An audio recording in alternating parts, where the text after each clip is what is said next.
Ji welcome back. Am I audible? जी sir. Yes sir.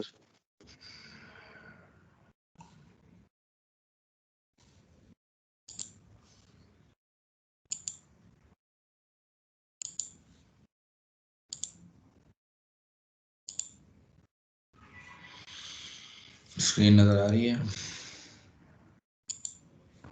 Yes sir. अच्छा, तो last इस स्लाइड पे जो भी नजर आ रही है आपको, we were discussing that every lower level model is instance of the upper level model. तो this is the basic idea. अच्छा, अब थोड़ा सा एक क्वेश्चन है मेरा आपसे। वो ये है कि हमने लास्ट लेक्चर में कॉन्सेप्ट पढ़ा था प्लेटफॉर्म इंडिपेंडेंट मॉडल और प्लेटफॉर्म स्पेसिफिक मॉडल का। और यहाँ पे भी हमें कुछ लेवल नज़र आ रहे हैं, M0, M1, M2, M3। तो आप थोड़ा सा ये मुझे बताएं कि जो PIM और PSM वो मॉडल जो हैं वो यहाँ पे किस लेवल पे फिट होंगे? कौन सा मॉडल किस लेवल पे फिट होगा इस पे? सर अपना जी। Sir M0 sir M1 sir M2 पे PIM और M3 पे PSM। M3 पे PSM। अच्छा अच्छा जी। सर एनी M2 पे ESM। M2 पे PSM और M1 पे PIM कहाँ होगा? सर M3 पे। M3 पे होगा। अच्छा, एनी अदर आइडिया और कोई सर गैस M0 वर्क? और M1 पे। सर M1 पे PIM होगा। अच्छा, थोड़ा एक्सप्लेन करें क्यों आप समझती हैं कि M1 पे होगा? क्योंकि सर PIM के ऊपर बिजनेस डोमेन लेवल कॉन्सेप्ट्स होते हैं ना। बिल्कुल ठीक है। तो डोमेन लेवल कॉन्सेप्ट होते हैं, तो M1 पे क्यों होंगे? रीज़न भी बताएं।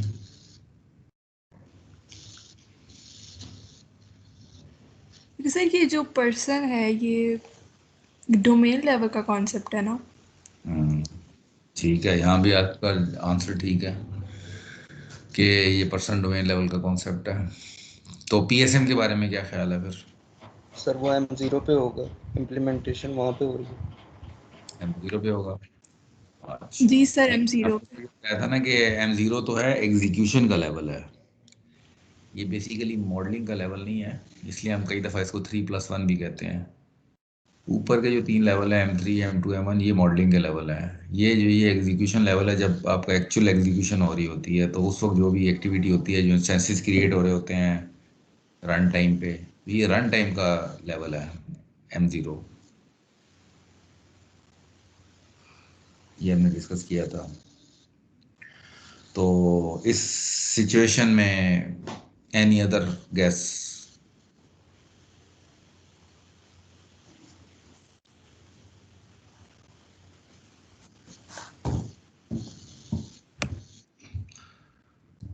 अच्छा, चलें आगे, इसको हम देखते हैं। Meta levels versus level of abstractions. अब जो हमने पिछली स्लाइड देखी है, that slide was basically Meta levels, इन्हें हम कहते हैं Meta levels, M0, M1, M2, M3। और level of abstraction is basically PIM, PSM etcetera. इनको हम कंपेयर करने जा रहे हैं इस स्लाइड में। तो देखें ये स्लाइड क्या बता रही है हमें।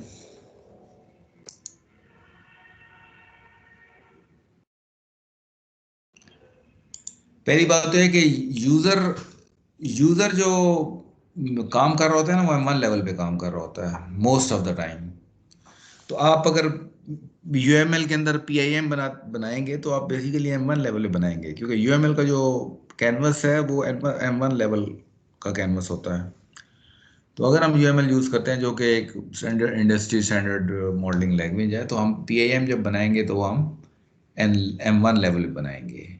लेकिन अगर हम उसको उससे हम ट्रांसफॉर्म करते हैं और PSM बनाते हैं तो वो भी M1 लेवल पर ही बनेगा। सिर्फ ये होगा कि PIM में कॉन्सेप्ट्स एब्स्ट्रैक्ट होंगे और PSM में वो कॉन्सेप्ट ज़्यादा डिटेल में होंगे। लेकिन अगर कोई हम मॉडल बनाते हैं, फॉर एग्जांपल जैसे मैंने PSM की एग्जांपल दी थी, तो वो भी बेसिकली थी UML ही, लेकिन उसमें हमने थोड़े से प्लेटफॉर्म स्पेसिफिक कॉन्सेप्ट्स ज़्यादा इनरिच कर दिया था, उसको PIM को ज़्यादा इनरिच कर दिया था। थी वो UML डायग्राम ही, अगर आपको याद आया हो, थी वो UML डायग्राम ही, लेकिन हमने उसमें जावा लिख दिया, EJB लिख दिया, इस तरह करके हमने कोई एडिशनल कोई बेसिकली जो होता है PIM में हमारे ज़्यादातर एट्रीब्यूट्स ज़्यादा होते हैं और PSM में हमारे गेटर सेटर वगैरह भी आ जाते हैं और कुछ एडिशनल प्रोसीजर्स वगैरह हैं वो भी आ जाते हैं, तो वो ज़्यादा इनरिच हो जाता है प्लेटफॉर्म से ज़्यादा करीब, उसकी इम्प्लीमेंटेशन स्पेसिफिक जो कॉन्सेप्ट्स हैं वो ज़्यादा आ जाते हैं उसके अंदर। लेकिन होता तो है तो वो मॉडल ही ना, और मॉडल यूज़र लेवल मॉडल के साथ जो खेल रहा होता है वो M1 लेवल पे खेल रहा होता है। तो PIM और PSM हमारे दोनों M1 लेवल पे डेवलप होते हैं। लेकिन अब PIM को अगर हमने एक ख़ास लैंग्वेज में बनाना है तो फिर हम उसका M2 लेवल पे PIM का मेटा मॉडल हमारा यूज़ हो रहा होगा। वो जो मेटा मॉडल PIM का होगा, that will be of M2 level. इसी तरह अगर PSM UML नहीं है, कोई और लैंग्वेज है, तो उसका भी जो मेटा मॉडल होगा, that meta model will be of M2 level. और मेटा मॉडल क्यों चाहिए इनके लिए? क्योंकि these are formal models, PIM और PSM फॉर्मल मॉडल हैं, और इसलिए इनकी किसी एक ख़ास लैंग्वेज सेमेंटिक्स और सिंटैक्स के अंदर इसको लिखना है। तो इसके लिए इसके वेल डिफाइंड मेटा मॉडल होना चाहिए, PIM का भी और PSM का भी। और जो PIM होगा वो उसका इंस्टेंस होगा अपने मेटा मॉडल का, और इसी तरह जो PSM बनेगा वो भी अपने मेटा मॉडल का इंस्टेंस होगा। और जनरली जैसे हमने कहा था कि जी M2 लेवल पे जो भी लैंग्वेजेस बनाई जाती हैं, फॉर एग्जांपल ये हो सकता है UML हो, और ये हो सकता है CWM हो, या ED हो, C हो, जैसे हमने एग्जांपल देखी हैं पीछे। अब जब M2 लेवल पे मेटा मॉडल जो हम बनाते हैं, those are generally instances of a common language MOF। Both are instances of a common language MOF। तो ये MOF के इंस्टेंसेस होंगे और फिर नीचे वाले अपने अपने उसके इंस्टेंसेस हो गए। और मोस्ट ऑफ द टाइम जो हम PIM से PISM बनाते हैं, वी डू ट्रांसफॉर्मेशन रूल लिखते हैं और उससे हम PSM जनरेट करते हैं। Any question on this slide? I hope I have been able to explain it clearly.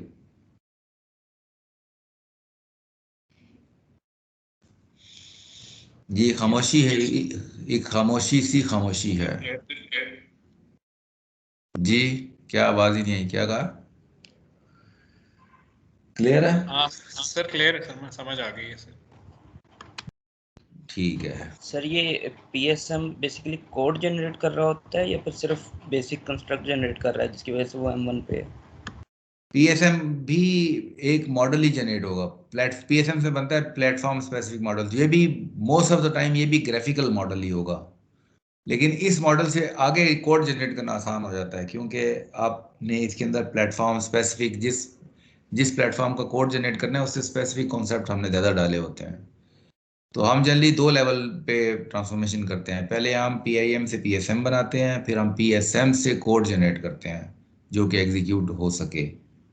This how we move forward. ठीक सर। चलें जी, आगे चलते हैं।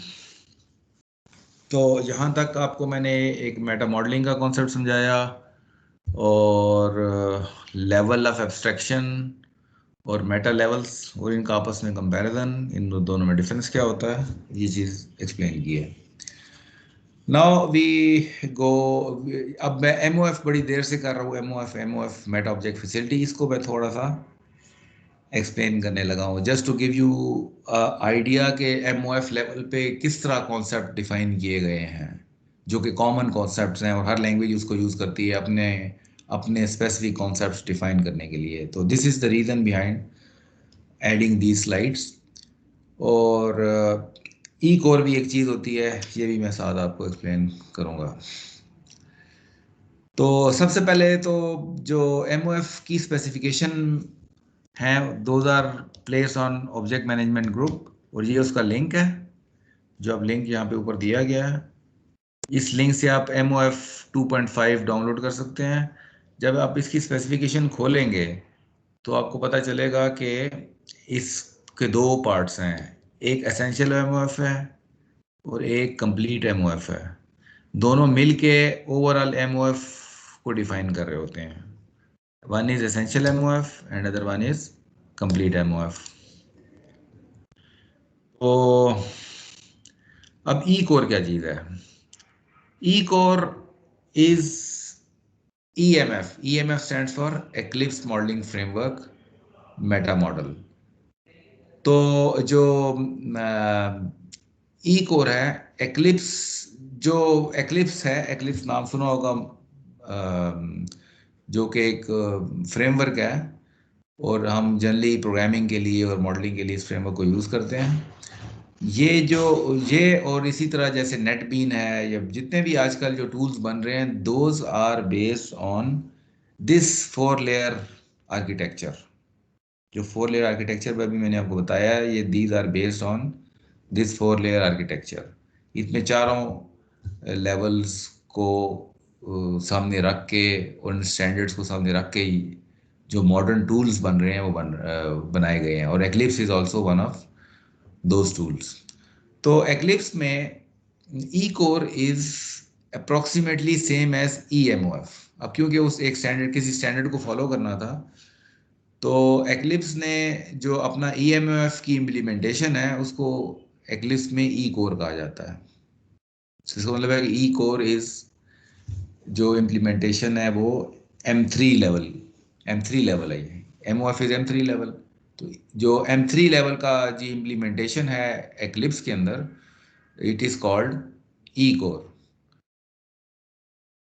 It provides following specification of applications data. Attribute define करने की कैपेबिलिटी है E core में, रिलेशनशिप डिफाइन कर सकते हैं हम, ऑपरेशंस डिफाइन कर सकते हैं, and we can also define simple constraints like cardinalities वगैरह होती हैं, वो डिफाइन कर सकते हैं इसमें हम। So this is what is behind E core. तो इसलिए इसको थोड़ा सा एक्सपोजर देने की ज़रूरत है। ई कोर में काफ़ी सारी क्लासेस हैं, और ये M3 लेवल पे जो ई कोर का मेटा मॉडल डिफाइन किया गया, उसमें जो बहुत ही बुनियादी और इम्पोर्टेंट हैं वो 4 क्लासेस हैं, और ये बहुत ही मिनिमलिस्टिक मेटा मॉडल है। बहुत ही कम कॉन्सेप्ट हैं इसके अंदर। वो कम कॉन्सेप्ट भी रखने का यही मकसद है ताकि आसानी के साथ, और ऐसे जनरल पर्पस कॉन्सेप्ट हैं ताकि आसानी के साथ M2 लेवल पे अपनी नई लैंग्वेजेस डिफाइन की जा सके इन बुनियादी कॉन्सेप्ट्स को यूज़ करके। तो इसमें जो बहुत ही बुनियादी कॉन्सेप्ट ई कोर मेटा मॉडल में है, which is of M3 level, उसमें 4 कॉन्सेप्ट हैं। क्लास का कॉन्सेप्ट है, एट्रीब्यूट का कॉन्सेप्ट है, और उसकी टाइप का, डेटा टाइप का कॉन्सेप्ट है, और साथ ही ई रेफरेंस इज बेसिकली एसोसिएशन का, जो UML में एसोसिएशन का कॉन्सेप्ट होता है। तो इसी तरह रिलेशनशिप क्रिएट करने के लिए ई रेफरेंस का कॉन्सेप्ट है, और कॉन्सेप्ट डिफाइन करने के लिए ई क्लास का कॉन्सेप्ट है, और उसके अंदर उसके एट्रीब्यूट डिफाइन करने के लिए ई एट्रीब्यूट का कॉन्सेप्ट है, और उसकी डेटा टाइप डिफाइन करने के लिए ये कॉन्सेप्ट है। तो these are the 4 fundamental concepts defined at M3 level of E core. इनको थोड़ा सा फॉर्मल इन पे डिस्कशन देखते हैं। What is E class? E class is used to represent modeled class. यानी कि अगर हम इंस्टेंस क्रिएट करेंगे इसका हम, तो वो एक मॉडल क्लास का कॉन्सेप्ट देगा। It has a name. अब इसमें क्या चीज़ है, बुनियादी बात है कि ई क्लास का आप नाम रख सकते हैं, यानी जब इसका इंस्टेंस क्रिएट करेंगे तो then you can give it a name. Obviously class को कोई ना कोई नाम देना होता है, नेम रखना होता है उसका।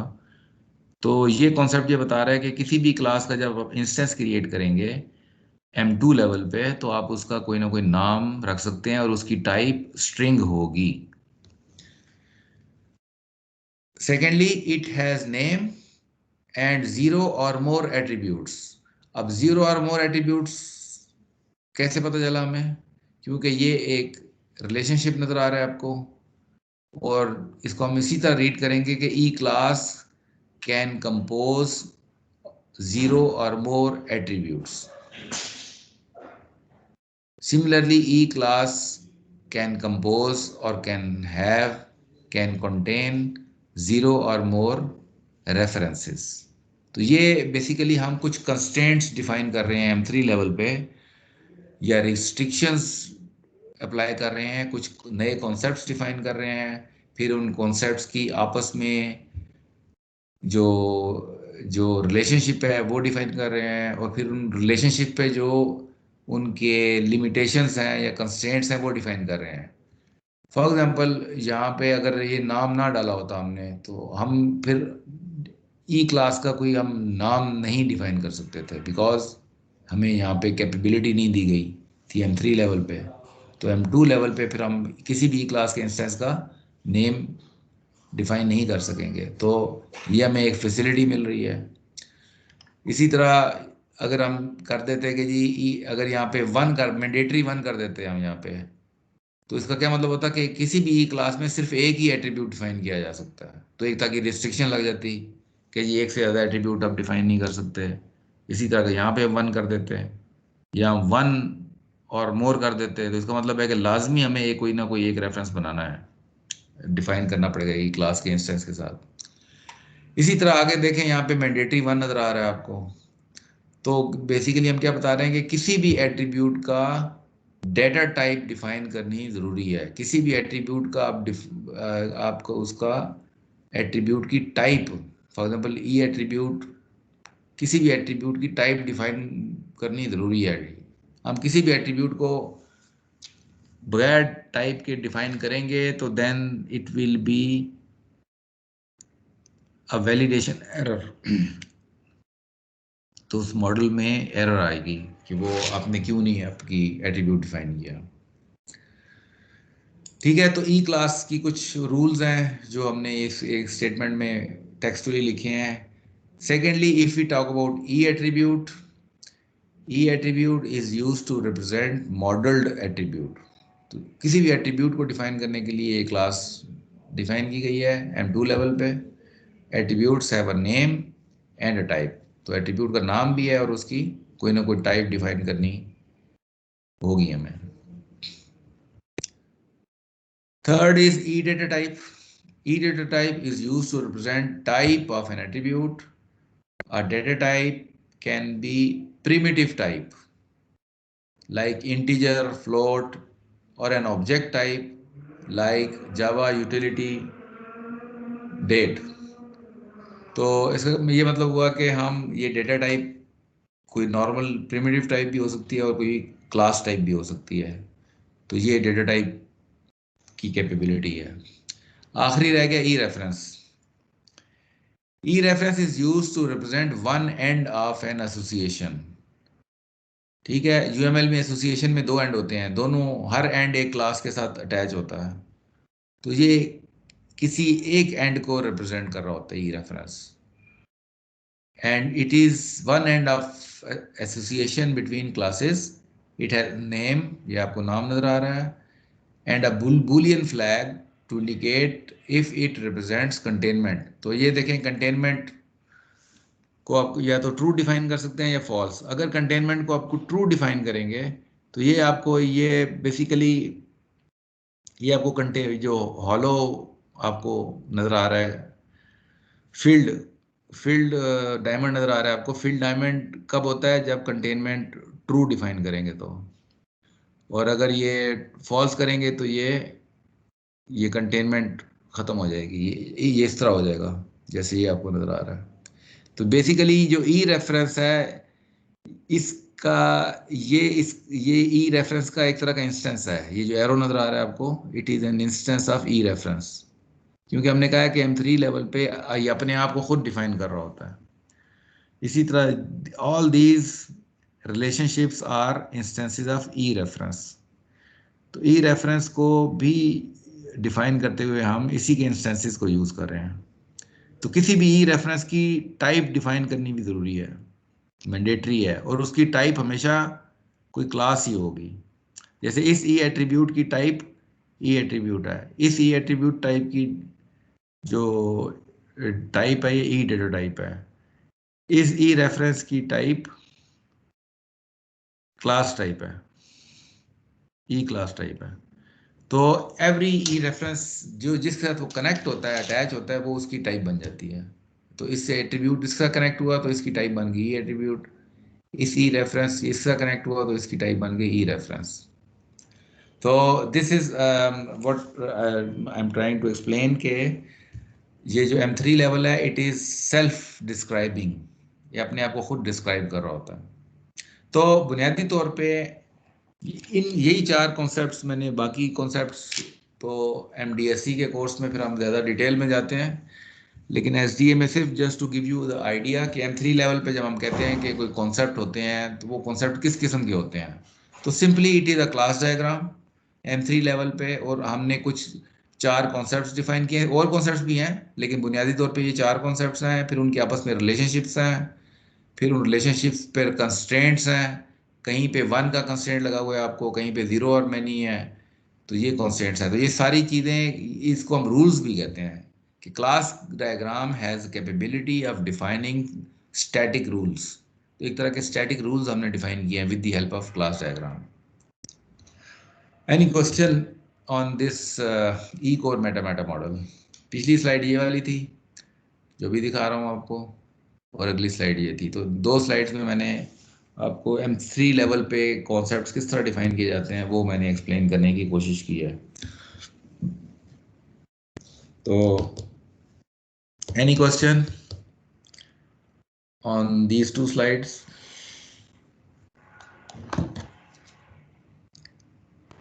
जी सर। जी एक्सक्यूज मी सर। सर ये जो कंस्ट्रेंट आपने बताई ये आप काइंडली दोबारा बता देंगे, ये थोड़ा कंफ्यूजन हो रही है इसमें। एक्चुअल ठीक है, गुड क्वेश्चन। देखिए जो क्लास डायग्राम होती है ना, क्लास डायग्राम में जैसे जब हम डोमेन मॉडल बना रहे होते हैं तो हम बेसिकली कंस्ट्रेंट ही अप्लाई कर रहे होते हैं, वो एक तरह के कंस्ट्रेंट ही होते हैं। क्लास डायग्राम जब बनाने का मकसद यही होता है कि हम कुछ रूल्स डिफाइन कर रहे हैं, कुछ कंस्ट्रेंट्स लगा रहे हैं। क्लास डायग्राम जब भी UML में भी क्लास डायग्राम जब बना रहे होते हैं तो हम बेसिकली कुछ रूल्स डिफाइन कर रहे होते हैं। मसलन मैं कहता हूँ जी every e attribute must have a data type। Mandatory 1 का क्या मतलब है कि every attribute must have a data type। तो इसका मतलब है मैं एक तरह का कंस्ट्रेंट लगा रहा हूँ या एक तरह का रूल डिफाइन कर रहा हूँ कि हर एट्रीब्यूट का डेटा टाइप होनी लाजमी है। तो एक तरह की ये रूल हो गया ना, ये एक तरह का कंस्ट्रेंट लगा दिया। मेरे पास अब ऑप्शन नहीं है, जब मैं इसका इंस्टेंस क्रिएट करूँगा तो उस वक्त मेरे पास ऑप्शन नहीं होगा कि मैं इसका डेटा टाइप ना डिफाइन करूँ। I have to define the constraint. तो एक तरह के मैंने इससे जो इंस्टेंसेस क्रिएट होंगे उन पर मैं कंस्ट्रेंट डिफाइन कर रहा हूँ M3 लेवल पे। I hope I have been able to explain. Yes sir, thank you. Any other question?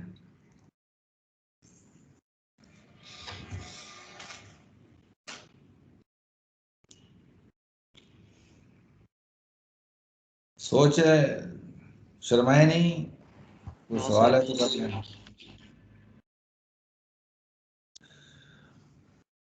ठीक है, क्लियर है? तो ये आपके सारे जो अपने बैचलर लेवल पे कॉन्सेप्ट्स पढ़े हैं उनकी एप्लीकेशन आया है एक तरह की ये। तो let's see few examples. Let's see an example of file system. Sometimes we call it meta model, sometimes we call it domain specific language. So let's call it a domain specific language. अब ये देखें कि M3 level पे ये 4 concepts से जो हम कहते हैं जी डिफाइन हुए हैं ई कोर के अंदर, या आप EMOF कह लें इसको या इसको ई कोर कह लें। बहरहाल these concepts have been defined at M3 level. These are standard concepts. अब हमने M2 लेवल पे 3 कॉन्सेप्ट्स डिफाइन किए हैं। एक हमने कॉन्सेप्ट डिफाइन किया फाइल सिस्टम का, और एक कॉन्सेप्ट डिफाइन किया फाइल का, और एक फोल्डर का। तो या हम दूसरे अल्फाज में ये कह सकते हैं कि हम एक डोमेन स्पेसिफिक लैंग्वेज, नई graphical domain specific language define कर रहे हैं, विच इज एक्सप्लेनिंग और defining a file system. File system में क्या है? फाइल सिस्टम, किसी भी फाइल सिस्टम में कैन हैव मैनी फोल्डर्स, 0 और मोर फोल्डर्स। किसी भी फाइल सिस्टम में मैं इस कॉन्सेप्ट डिफाइन करता हूँ। फाइल सिस्टम ये है कि फाइल सिस्टम के अंदर फाइल सिस्टम कैन हैव 0 और मोर फोल्डर्स, जैसे होता है। इसी तरह अ फोल्डर कैन हैव 0 और मोर सब फोल्डर्स। फोल्डर के अंदर या फोल्डर के साथ एक से ज़्यादा फोल्डर, सब फोल्डर्स हो सकते हैं किसी भी फोल्डर में। और इसी तरह किसी भी फाइल सिस्टम में 0 और मोर फाइल्स हो सकती हैं, ठीक है। और इसी तरह हम कहते हैं जी किसी भी एक फोल्डर में 0 और मोर फाइल्स हो सकती हैं। तो with the help of 3 concepts we have defined a complete file system, जो कि विंडोज़ का फाइल सिस्टम होता है। फॉर एग्जांपल ये विंडोज़ फाइल सिस्टम है, तो विंडोज़ का फाइल सिस्टम ये पूरे का पूरा मैंने समझे कि मैंने इन 3 कॉन्सेप्ट से डिफाइन कर दिया है, ठीक है। ये फॉर एग्जांपल एक ये फोल्डर है पर्सन का, उसके अंदर 4 सब फोल्डर्स हैं। अगर मैं इसके अंदर फर्दर सब फोल्डर्स हैं। A folder can have multiple, एक तरह का ये रिकर्सिव है कि किसी भी फोल्डर के अंदर एक से ज़्यादा कॉन्सेप्ट हो सकते हैं। इसी तरह किसी भी फाइल सिस्टम के अंदर डायरेक्टली भी फाइल्स हो सकती हैं। फॉर एग्जांपल कुछ फोल्डर्स हैं, कुछ फाइल्स हैं, कुछ फोल्डर्स हैं, कुछ फाइल्स हैं। तो ये जो पूरा एक फाइल सिस्टम है, पूरे को पूरा इसको डेवलप करने के लिए these 3 classes are sufficient for us to define the whole concepts। और इस concepts की बेस पे हम पूरा फिर हम फाइल सिस्टम का कोड और उसको पूरे को जनरेट कर सकते हैं। तो हमने क्या किया कि हमने एक तरह की डोमेन स्पेसिफिक लैंग्वेज बनाई है। Domain specific language is a language which has very minimal concepts and concepts of a domain level. और हम डोमेन स्पेसिफिक लैंग्वेजेस इसलिए बनाते हैं ताकि डोमेन यूजर्स जो कि नॉन टेक्निकल होते हैं, those should be able to define और make use of those domain specific language. वो उसको कन्फिगर करें और उसके बैक एंड पे सारा कोड लिखा हो और जिससे एग्जीक्यूटेबल कोड एक्चुअली जनरेट हो जाए। तो फॉर एग्जांपल मैं आपसे कहता हूँ जी आपने डोमेन स्पेसिफिक लैंग्वेज बनानी है ताकि पूरा फाइल सिस्टम जनरेट हो जाए। तो आप ये समझें कि आप 3 कॉन्सेप्ट्स लेके आपने पूरा पूरा आप ये क्लेम कर सकते हैं कि जी इन 3 कॉन्सेप्ट्स को लेके या 3 क्लासेस को लेकर मैं पूरे का पूरा फाइल सिस्टम का जो एग्जीक्यूटेबल प्लग इन है वो मैं बना सकता हूँ, ठीक हो गया। तो मोस्टली जो आपको, और दूसरा आपको मैंने ये भी बताया है कि M2 लेवल पे हम नई लैंग्वेजेस जब हमने डिफाइन करनी होती है तो हम M2 लेवल पे डिफाइन करते हैं। तो ये देखिए M2 लेवल है। M3 लेवल मैंने आपको बताया था कि ये फिक्स कॉन्सेप्ट है। M2 लेवल पे मैंने एक नई लैंग्वेज डिफाइन कर दी है, नई new graphical language, and I call it file system language. और ये अब हम ये कहते हैं कि जी M2 लेवल पे जो भी कॉन्सेप्ट्स होते हैं या जो भी हमने एलिमेंट्स यहाँ पे ड्रॉ किए हैं या जो भी एलिमेंट्स क्रिएट किए हैं, these are basically instances of M3 level. These are instances of M3 level. तो M3 लेवल पे जो भी कॉन्सेप्ट डिफाइन किए गए ये उसके इंस्टेंसेस हैं। So let's see how we can relate और map these M2 level concepts with M3 level concepts. तो बेसिकली ये देखें आपके जो फोल्डर की क्लास है, फाइल सिस्टम की क्लास है और फाइल क्लास है, these are instances of E class. I hope it is clear. ये जो 3 क्लासेस हमने क्रिएट किए M2 लेवल पे, these are instances of E class. Is it clear?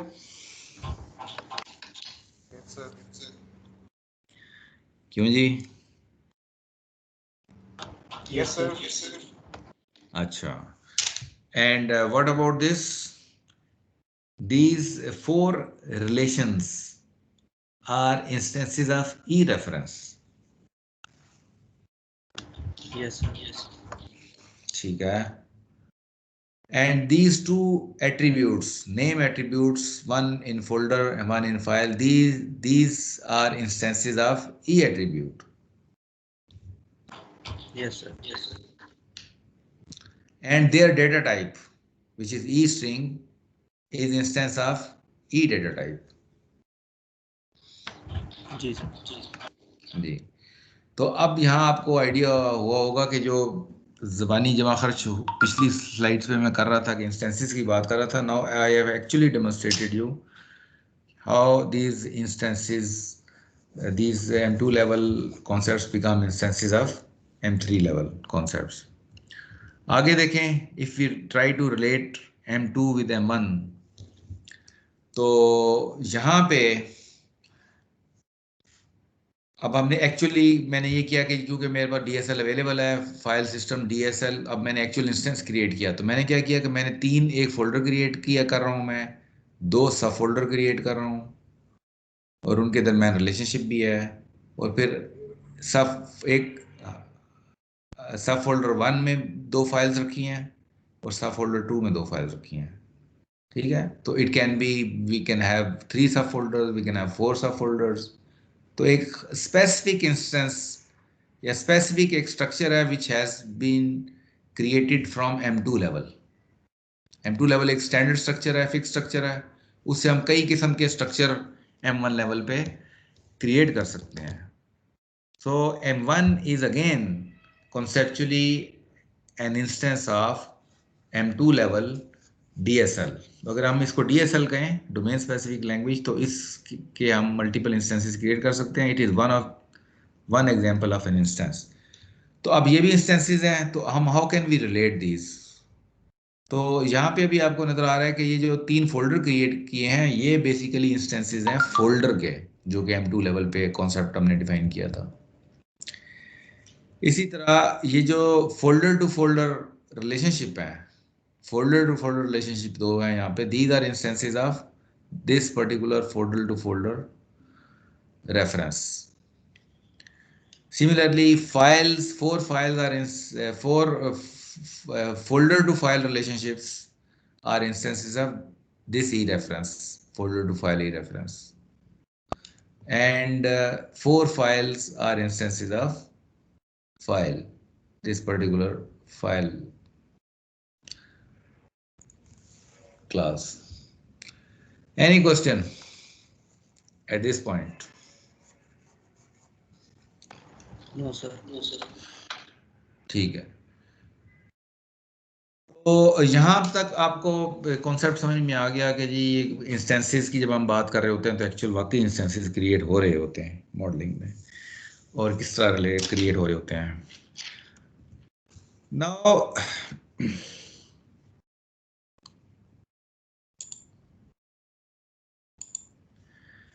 Eclipse जो है, ये अब मैंने एक्लिप्स इन्वायरमेंट खोली है. One of the variant of eclipse is OBO.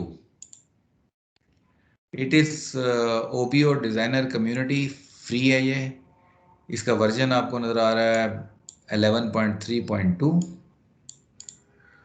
और इसमें मुख्तलिफ,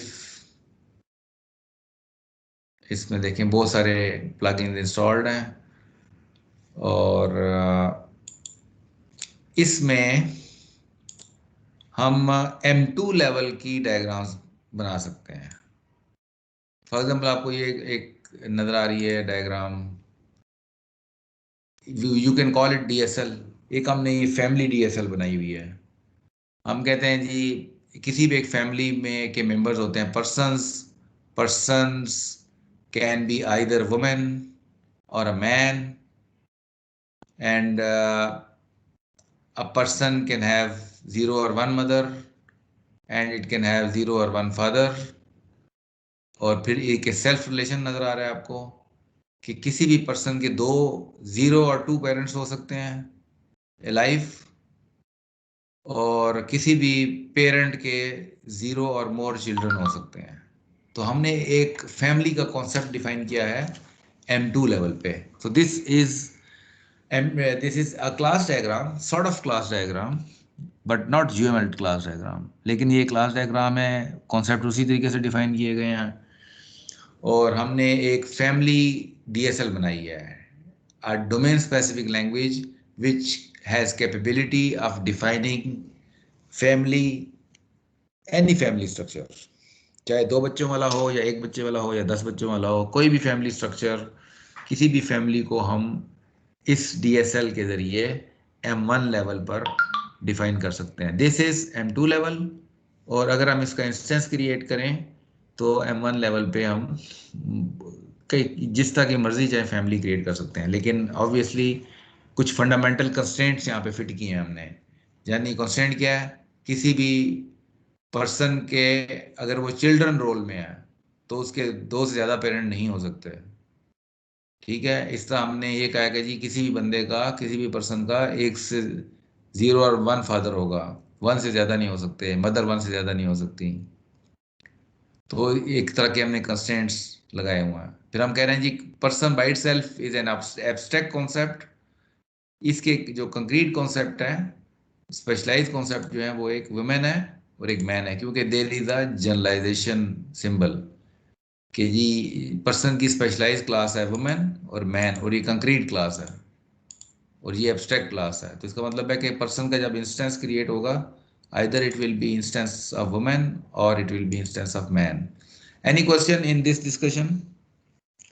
कोई सवाल है तो काइंडली कर लें ताकि बाकियों का भी भला हो जाएगा अगर क्वेश्चन करेंगे आप तो।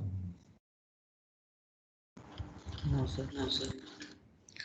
अच्छा, सिमिलरली एक और मेटा मॉडल है, ये फाइल सिस्टम का है जो मैंने अभी अभी डिस्कस किया आपके साथ। This is a Meta model कह लें या इसको DSL कह लें। ये फाइल सिस्टम क्रिएट करने के लिए एक हमने DSL बनाई है। इसी तरह हमने एक लाइब्रेरी सिस्टम क्रिएट करने के लिए एक DSL बनाई है। एक लाइब्रेरी का कॉन्सेप्ट है, इट कैन हैव 0 और more books and it can have, library can have 0 और मोर राइटर्स। और बुक जो है it should be written by 1 author. एक ऑथर की बहुत सी बुक हो सकती हैं, लेकिन एक बुक किसी एक ही ऑथर लिखेगा। यहाँ पे हमने मल्टी ऑथर का कॉन्सेप्ट इंट्रोड्यूस नहीं किया हुआ। We can modify it. अगर कोई ये कहता है जी एक से ज़्यादा ऑथर भी हो सकते हैं तो यकीनन हो सकते हैं। देन वी हैव टू, जो हमने रिस्ट्रिक्शन लगाई है, हमें इसको रिमूव करना होगा। ठीक है, फॉर एग्जांपल मैं रिस्ट्रिक्शन रिमूव करना चाहता हूँ तो मैं क्या करूँगा, यहाँ सेलेक्ट किया, मैं प्रॉपर्टीज़ में गया, यहाँ पे आपको नज़र आ रहा है lower bound 1, upper bound 1।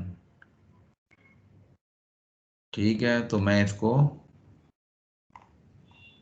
Writer side पे मैं इसको चेंज कर सकता हूँ। मैं कहता हूँ जी कैन हैव 0 और मोर, तो मैं स्टैटिक फॉर एग्जांपल लगा दूँ यहाँ पे। तो यहाँ पे आप देखेंगे तो 1 और मोर हो गया है, बुक मस्ट हैव 1 और मोर ऑथर्स, तो I can do that.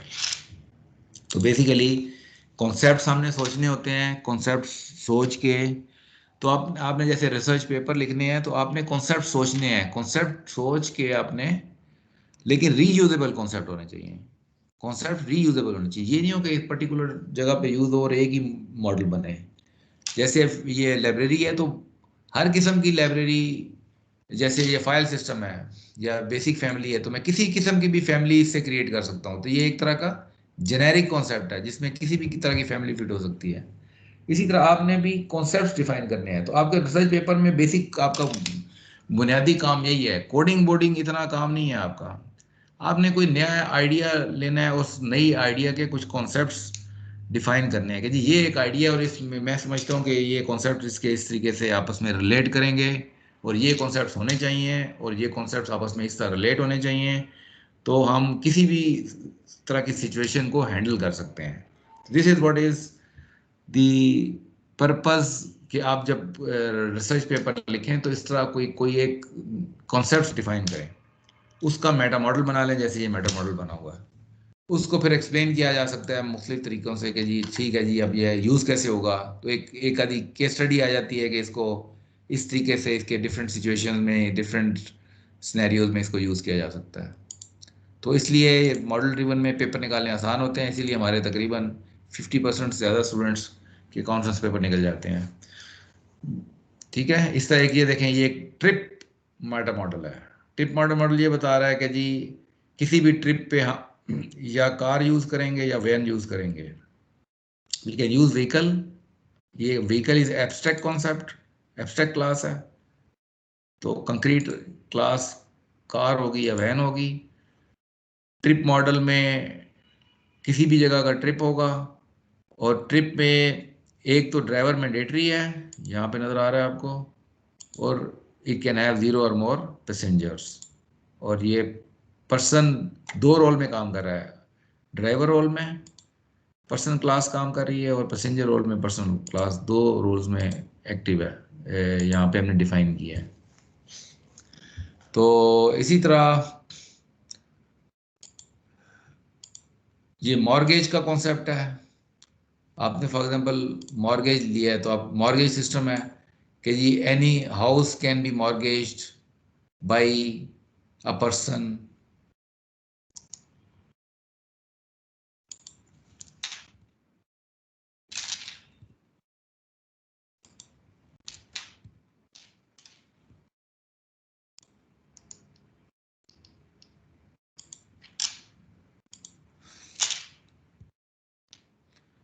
Any house can be mortgage by a person, और पर्सन जो है वो मॉर्गेज करेगा तो प्रिंसिपल मनी देगा, मंथली पेमेंट डिफाइन करेगा, स्टार्ट डेट क्या होगी, एंड डेट क्या होगी। So with the help of these 4 classes we can define a complete mortgage system, and this all is being done in Eclipse। Eclipse में जब हमने ये मॉडल बनाने होते हैं तो हम क्या करते हैं, we take a modeling perspective and then we define E-core modeling project। ये जैसे आपको नजर आ रहा है E-core modeling project है। मैं कहता हूँ जी lecture 2 demo. I'll move forward। ये डिजाइन स्पेस आ गई है।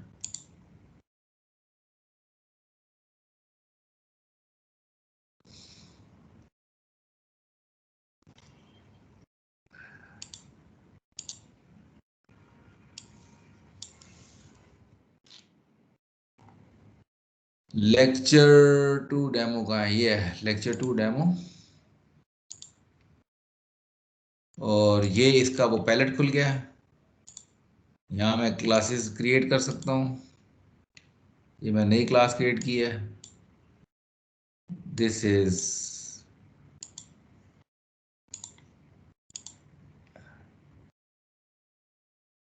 ये एब्स्ट्रैक्ट क्लास का कॉन्सेप्ट डिफाइन कर दिया मैंने।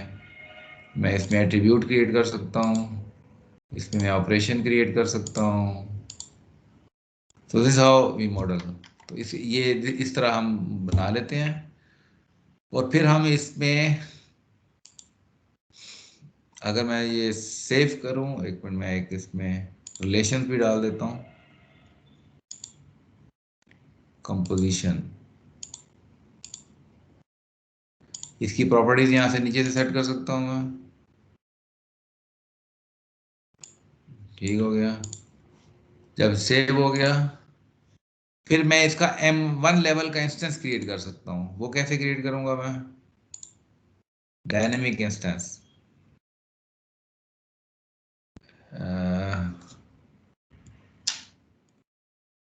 ये डायनेमिक इंस्टेंस क्रिएट करूंगा तो एक नई फाइल बन रही है .xmi के साथ।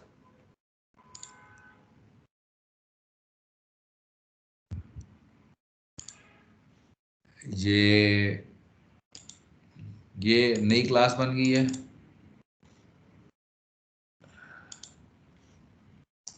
ओपन विद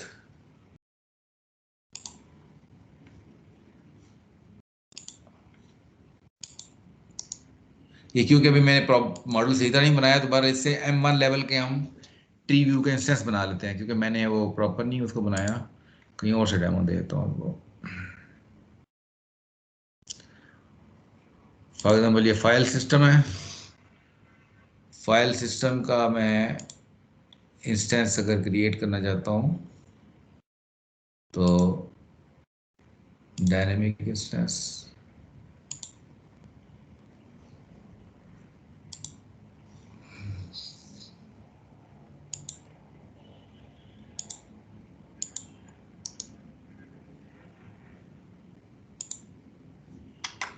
ये इसका डायनेमिक इंस्टेंस क्रिएट हो गया, ये एक ऑब्जेक्ट क्रिएट हो गया M1 लेवल पे। अब मैं न्यू चाइल्ड करूंगा तो I can create a folder, I can create another folder, folder के अंदर मैं फाइल क्रिएट कर सकता हूँ, फोल्डर के अंदर सब फोल्डर भी क्रिएट कर सकता हूँ और फाइल्स भी क्रिएट कर सकता हूँ। सो ये ट्री व्यू की फॉर्म में आई एम क्रिएटिंग ऑब्जेक्ट्स, ठीक है। ग्राफिकल ऑब्जेक्ट भी क्रिएट किए जा सकते हैं, लेकिन ये हम M1 लेवल का इंस्टेंसेस क्रिएट कर सकते हैं। अब ये जो इंस्टेंसेस जो भी क्रिएट करेंगे, these will conform to the rules which have been provided।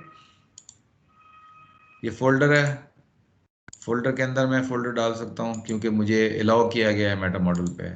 तो ये मैंने फोल्डर के अंदर एक फोल्डर डाल दिया, सब फोल्डर बना दिया इसको। इसी तरह फोल्डर के अंदर मैं फाइल भी डाल सकता हूँ क्योंकि मैंने मेटा मॉडल में बताया हुआ कि फोल्डर कैन हैव सब फोल्डर और it can have a file. तो ये मैंने इस फोल्डर के अंदर मैंने इसका नाम मैं रख देता हूँ folder, top folder, main folder. ये मेन फोल्डर है, मेन फोल्डर के अंदर मैंने इसका नाम रखता हूँ मैं सब फोल्डर 1 एंड दिस इज सब फोल्डर 2।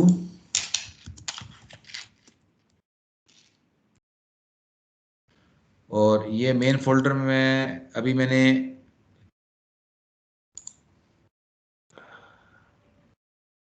फोल्डर के अंदर मैं डालूंगा, इसको मैंने रिमूव करके फोल्डर के अंदर ये मैं 2 सब फोल्डर डालने लगा हूँ। These 2 subfolders have been added in this folder। Similarly file है, फाइल का कोई नाम दे सकता हूँ मैं। Why I am giving it a name? Because my M2 level I have been allowed to give name to folders and files। हाँ, तो क्योंकि फोल्डर को नाम रखने की इजाज़त दी है हमने M2 लेवल पे, और फाइल को भी, इसलिए मैं नाम रख सक रहा हूँ, वरना मैं नहीं रख सकता था नाम। ठीक है जी, this how instances are created in Eclipse. So I have actually shown you, demonstrated you model is meta modeling और उसके इंस्टेंस क्रिएट करना, इसका एक्चुअल डेमो दिया मैंने एक्लिप्स में। तो जितने भी कॉन्सेप्ट पढ़े हैं these are actually working concepts. ठीक है जी, तो let's come back to the presentation. Slide 22 नजर आ रही है आप लोगों को? जी सर। जस्ट 1 मिनट के लिए पॉज करें जरा।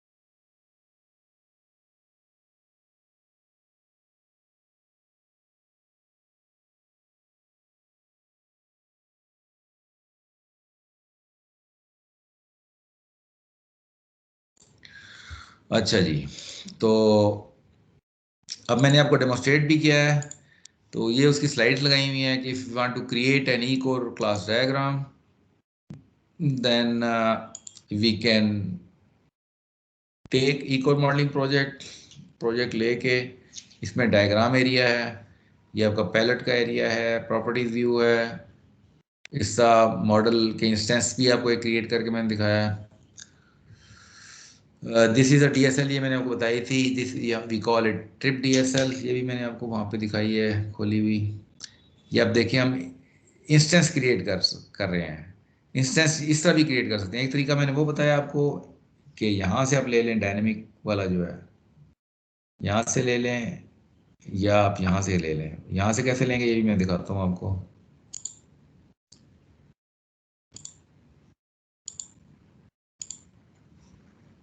ये फॉर एग्जांपल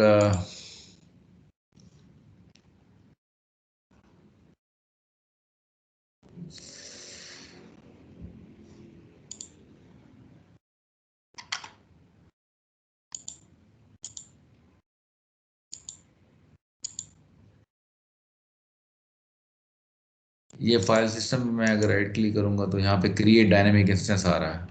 तो यहाँ से भी ये फाइल क्रिएट कर सकते हैं। जो फाइल मैंने ये XML,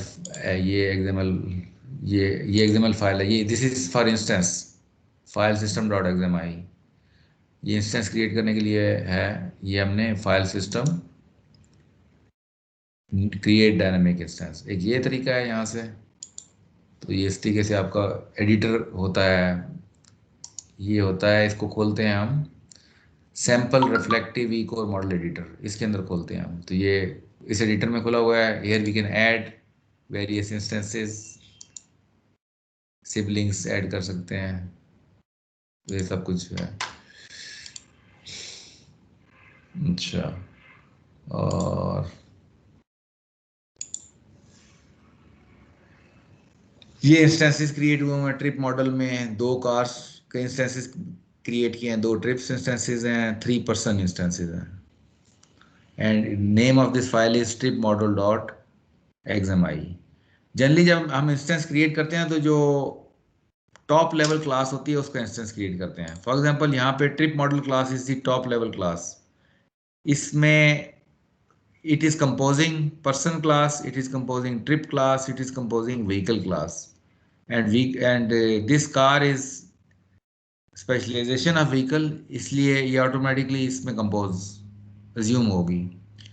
तो एक क्लास ऐसी बनानी पड़ती है जिसमें सारी क्लासेस कंपोज हों। तो trip model is that class. तो हम ट्रिप मॉडल का इंस्टेंस क्रिएट करते हैं तो बाकी इंस्टेंसेस फिर हम ऑटोमेटिकली क्रिएट हो जाते हैं राइट क्लिक करके। तो ये भी एक इम्पॉर्टेंट बात है। यहाँ पे देखें रूट लेवल क्लास कौन सी है, फाइल सिस्टम क्लास है। Both folder and file are composed in file system. तो हम इंस्टेंस क्रिएट करेंगे फाइल सिस्टम का।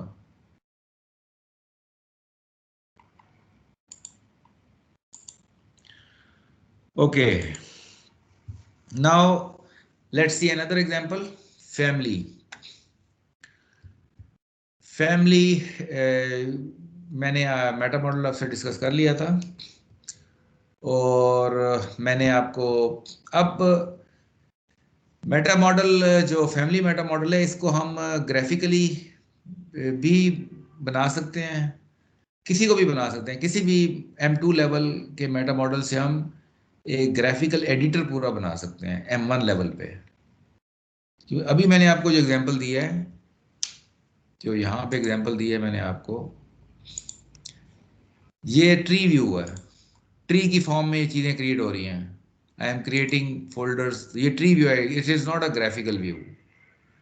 ठीक है, तो हम ग्राफिकल व्यू भी बना सकते हैं M1 लेवल पे, और इसके लिए we use a tool called Cyrus.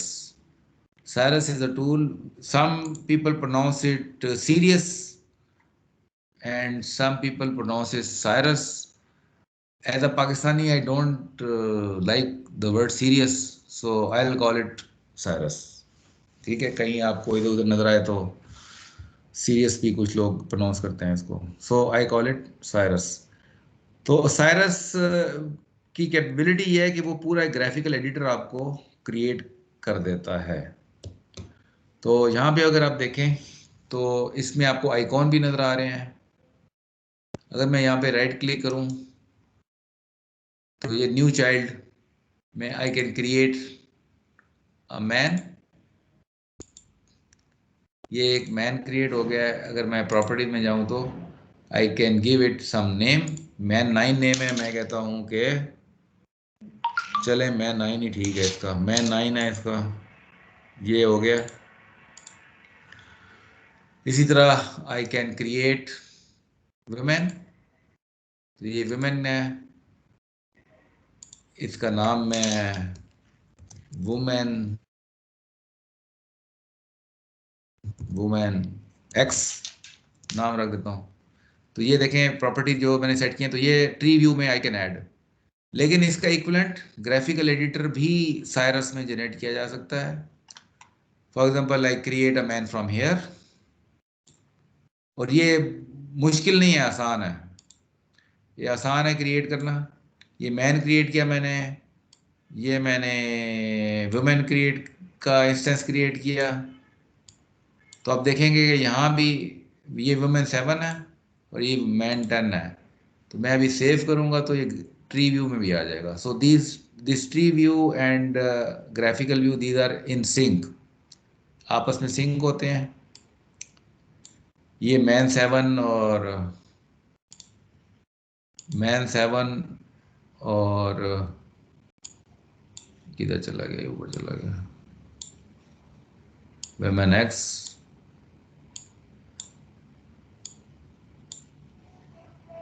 Man 9 ये वाला, ये ऑलरेडी कनेक्टेड है, वुमेन एक्स, ठीक है, ये एल्बर्ट है, चलें इसको नहीं यूज़ करते हम। ये है, अब मैं कहता हूँ कि जी ये जो वुमेन है ये शी इज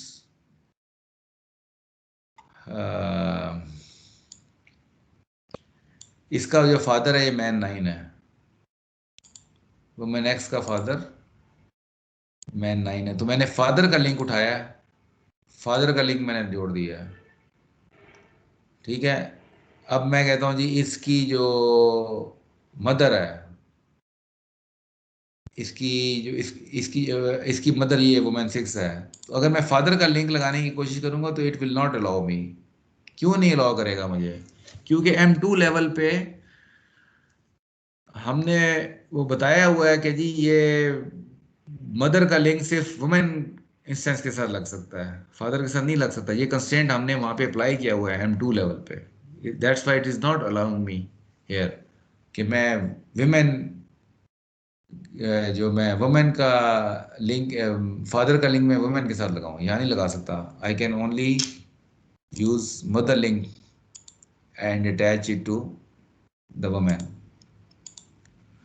ठीक है। तो जब मैं ये कह रहा हूँ कि जी M2 लेवल पे जो भी कंस्ट्रेंट्स हम अप्लाई करते हैं, जो भी रिस्ट्रिक्शंस लगाते हैं, जो भी रूल बनाते हैं, those are suppose to be applicable and conformable at the instance level. जब उसके एक लेवल नीचे जाएंगे, फॉर एग्जांपल ये हम M1 लेवल पे बना रहे हैं सारा कुछ, तो ये जो है ये उन सारे रूल्स को कंफर्म करेगा। अगर मैं इसका खोलूं इसका फैमिली,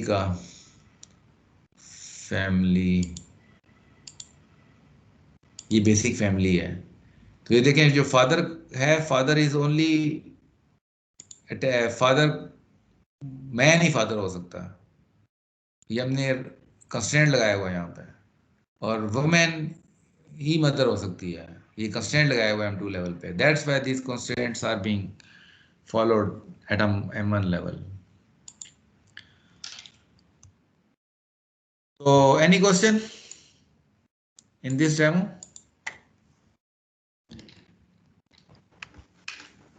No, sir. हाँ जी, जिन्होंने MDSC नहीं पढ़ा उनका कोई क्वेश्चन? अब अगला क्वेश्चन आपका ये बनता है कि जी ये ग्राफिकल एडिटर बनाते कैसे हैं। तो इट हैज़ इसका पूरा ट्यूटोरियल अवेलेबल है जिसमें वो सारा एक्सप्लेन करता है।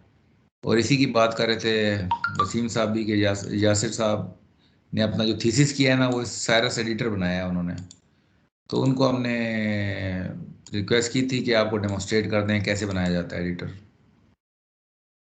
M1 लेवल का, ठीक है। तो वो बेबी आप अगर अटेंड करेंगे तो आपको ज़रा एक्सप्लेन कर देंगे किस्सा बनाया जाता है। बहरहाल होता ये है इसमें, जो मोटी बात आपको मैं बताऊं कि हम जो है मेटा मॉडल बनाते हैं एक्लिप्स के इंस्टेंस में, उसके बाद हम इसकी कोड जनरेट करते हैं। फॉर एग्जांपल मैं अगर एक प्रोजेक्ट है फैमिली का प्रोजेक्ट, मैं आपको दिखाता हूँ। फैमिली प्रोजेक्ट, बेसिक फैमिली, ये बेसिक फैमिली का प्रोजेक्ट है। इसके अंदर ये मॉडल पड़ा हुआ है, ये जो बेसिक फैमिली का जो आपको मॉडल नज़र आ रहा है, ये मॉडल पड़ा हुआ है जो अभी खोला हुआ है मैंने। ये पूरा प्रोजेक्ट है। तो हम क्या करते हैं कि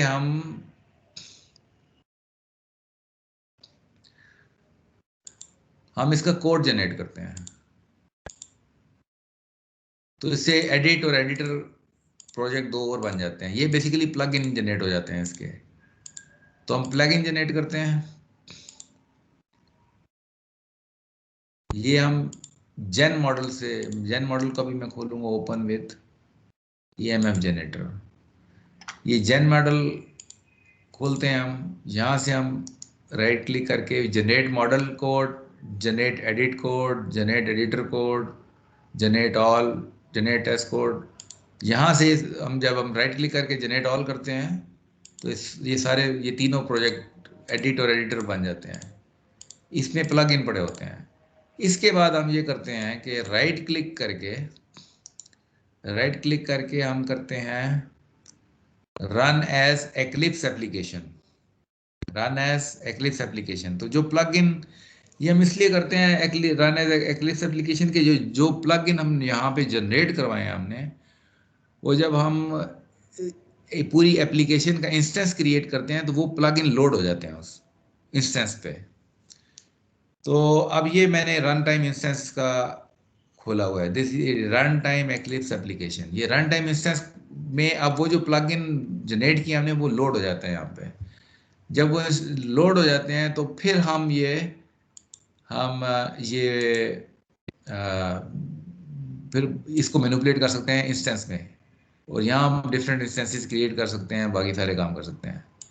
ये जो एग्जांपल मैंने इस वक्त खोली हुई है, ये एग्जांपल अगर हम एग्जांपल्स में जाएं तो यहाँ पे आपको साइरस की एग्जांपल नज़र आ रही हैं। साइरस एग्जांपल्स, इसमें ये बेसिक फैमिली मेटा मॉडल ये मैंने एक्लिप्स में खोला था, और बाकी जो चारों हैं 1, 2, 3 और 4, ये चारों मैंने उसके इंस्टेंस में ओपन किए हैं। ये आई रिपीट, ये मैंने एक्लिप्स मेन एक्लिप्स में खोला है, और नीचे वाले 4 मैंने एक्लिप्स के इंस्टेंस में खोले हैं, क्योंकि ये जो है ये इंस्टेंस में खोलते हैं तब ये एडिटर काम कर रहा होता है। ये मोटा मोटा बता रहा हूँ, बाकी डिटेल में आपको बता देंगे, just to give you the overview कि इसको कैसे रन करना होता है। इसका वीडियो भी बनी हुई है, वो भी आपको दे देंगे हम। इसके YouTube पे भी वीडियोस कुछ अवेलेबल हैं। तो बहरहाल ये सारा जो अब मैं इसको मैं अब कंक्लूड कर रहा हूँ। I started discussion from the providing you the concept of Meta modelling, फिर उसमें इंस्टेंसेस का कॉन्सेप्ट आ गया, फिर उसमें DSL का कॉन्सेप्ट आ गया, फिर मैंने आपको इंस्टेंस M2 लेवल पे DSL बना के फिर M1 लेवल पे इंस्टेंस क्रिएट करना सिखाया, फिर ट्री व्यू में इंस्टेंस क्रिएट करना सिखाया, फिर ग्राफिकल व्यू में इंस्टेंस क्रिएट करना सिखाया। तो ये पूरा एक ओवरव्यू आपको मैंने दिया है इस लेक्चर में अभी तक। सर जी सर, ये अभी आपने इस तरह से किया ना कि हम लोग जब मॉडल जो क्रिएट करेंगे उसका बैकएंड में हमारे साथ पीछे कोड भी खुद से जनरेट हो रहा होगा, इधर ऐसे ही है ना? नहीं, कोड हम कोड कुछ तो हम ट्रांसफॉर्मेशन लिखनी होती है कभी ना। अभी यहाँ पे तो कोई कोड नहीं लिखा हमने।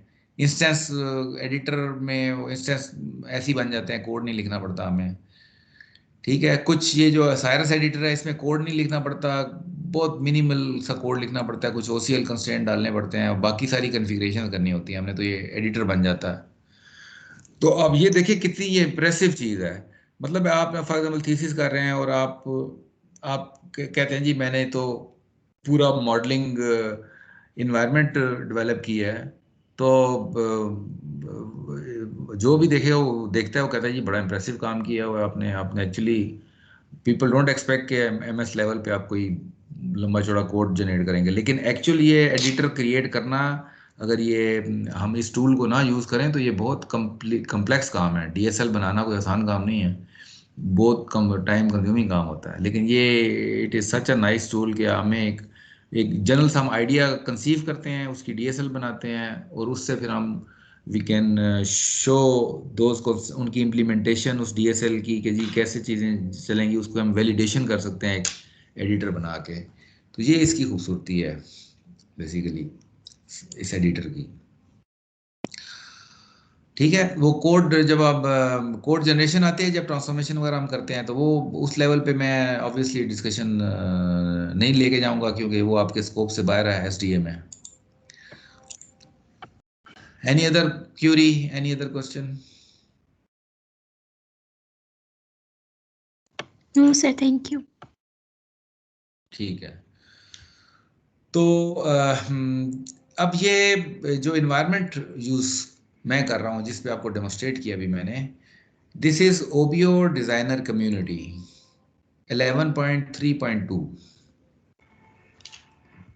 ठीक है, अभी मेरे ख्याल लेटेस्ट यही है क्योंकि मैंने पिछले कोर्स पे इसको मैंने इंस्टॉल किया था 3.2, और इसमें ये जो साइरस की एग्जांपल्स हैं ये भी इंस्टॉल हो जाती हैं, खुद ही हो जाती हैं। सिर्फ ये है कि इनको मैं अब आपको असाइनमेंट ये दूंगा कि इन एग्जांपल को रन करके देखें ताकि आपको थोड़ा सा आइडिया हो जाए इन्वायरमेंट का कि ये इन एग्जांपल को रन कैसे किया जाता है। ठीक है, मोटा मोटा मैंने आपको बता दिया कि एक जो एग्जांपल है उसको पहले मेन इंस्टेंस पे इंस्टॉल किया जाता है। अगर मेरा ये जो लेक्चर भी रिकॉर्डिंग भी हो रही है, इसको भी आप अगर कोई कंफ्यूज हो जाए तो इसको भी थोड़ा सा आप देख सकते हैं कि क्या करना है। ठीक हो गया, बाकी कोई डेमो यावर साहब भी दे देंगे आपको।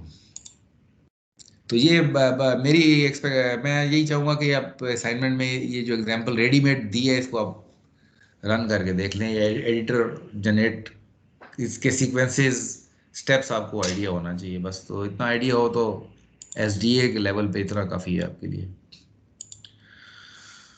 तो ये साइरस का टूल है, ये अभी इसका जो वर्जन चल रहा है साइरस का, इसके अंदर जो इंस्टॉल्ड है वो मैं आपको दिखा दूं कौन सा वर्जन चल रहा है। साइरस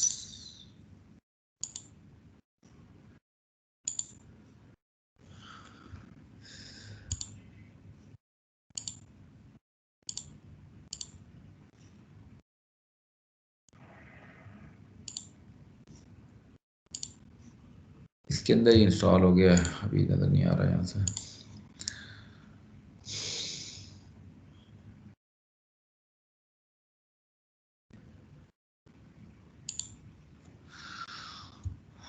अच्छा जी, तो ये यहाँ तक तो ये हो गया। अब there is a language known as object constraint language. इस लैंग्वेज का भी काफ़ी यूज़ होता है जब मॉडल्स को मैनिपुलेट हम करते हैं। तो object constraint language is a language for applying constraints on models.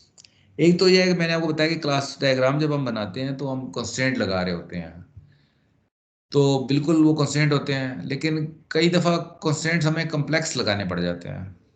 तो कॉम्प्लेक्स कंस्ट्रेंट फिर क्लास डायग्राम से नहीं लग सकते, तो उसके लिए फिर हम ओसीएल को उन मॉडल्स के ऊपर अप्लाई करते हैं फर्दर कॉम्प्लेक्स कंस्ट्रेंट लगाने के लिए। और इसी तरह ओसीएल एक तो कंस्ट्रेंट लगाने के लिए इस्तेमाल हो रही होती है, दूसरा मॉडल्स को क्यूरी करने के लिए, उन मॉडल्स को नेविगेट करने के लिए भी ओसीएल यूज होती है। It can read models, it can understand models, it can उसको क्यूरी करके आपको बता सकते हैं जी अभी कितनी क्लासेस बनी हुई हैं, कितने एट्रीब्यूट्स हैं किसी क्लास के अंदर, कितने ऑपरेशंस हैं। ये चीज़ें सारी ओसीएल के ज़रिए हम निकाल सकते हैं या डिटरमिन कर सकते हैं। That's why OCL is very important language. जितने भी ट्रांसफॉर्मेशन की लैंग्वेजेस बनाई गई हैं उनमें जो बुनियादी लैंग्वेज होती है उनका जो सबसेट होता है वो ओसीएल होता है। तो जो ट्रांसफॉर्मेशन लैंग्वेजेस होती हैं those are primarily a superset of OCL। ठीक है जी, so that's why this is the importance of OCL। तो OCL को मैं एक ब्रीफ सा ओवरव्यू दूंगा आपको कि ये इन्वायरमेंट क्या होती है।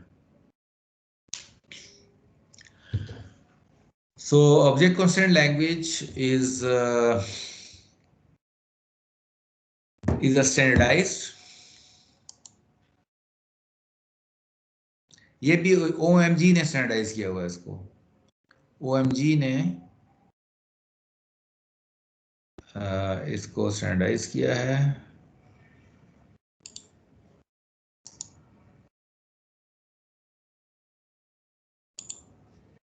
Standardized non-proprietary because it is specification based standard and partner standard to UML.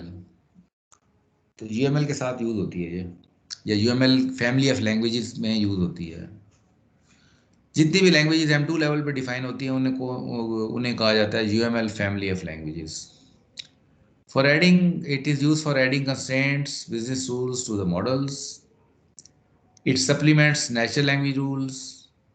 It expresses rules unambiguously in OCL. क्योंकि नेचुरल लैंग्वेज में लिखें तो उनमें एम्बिग्यूटी होती है, OCL में हम unambiguously rules लिख सकते हैं।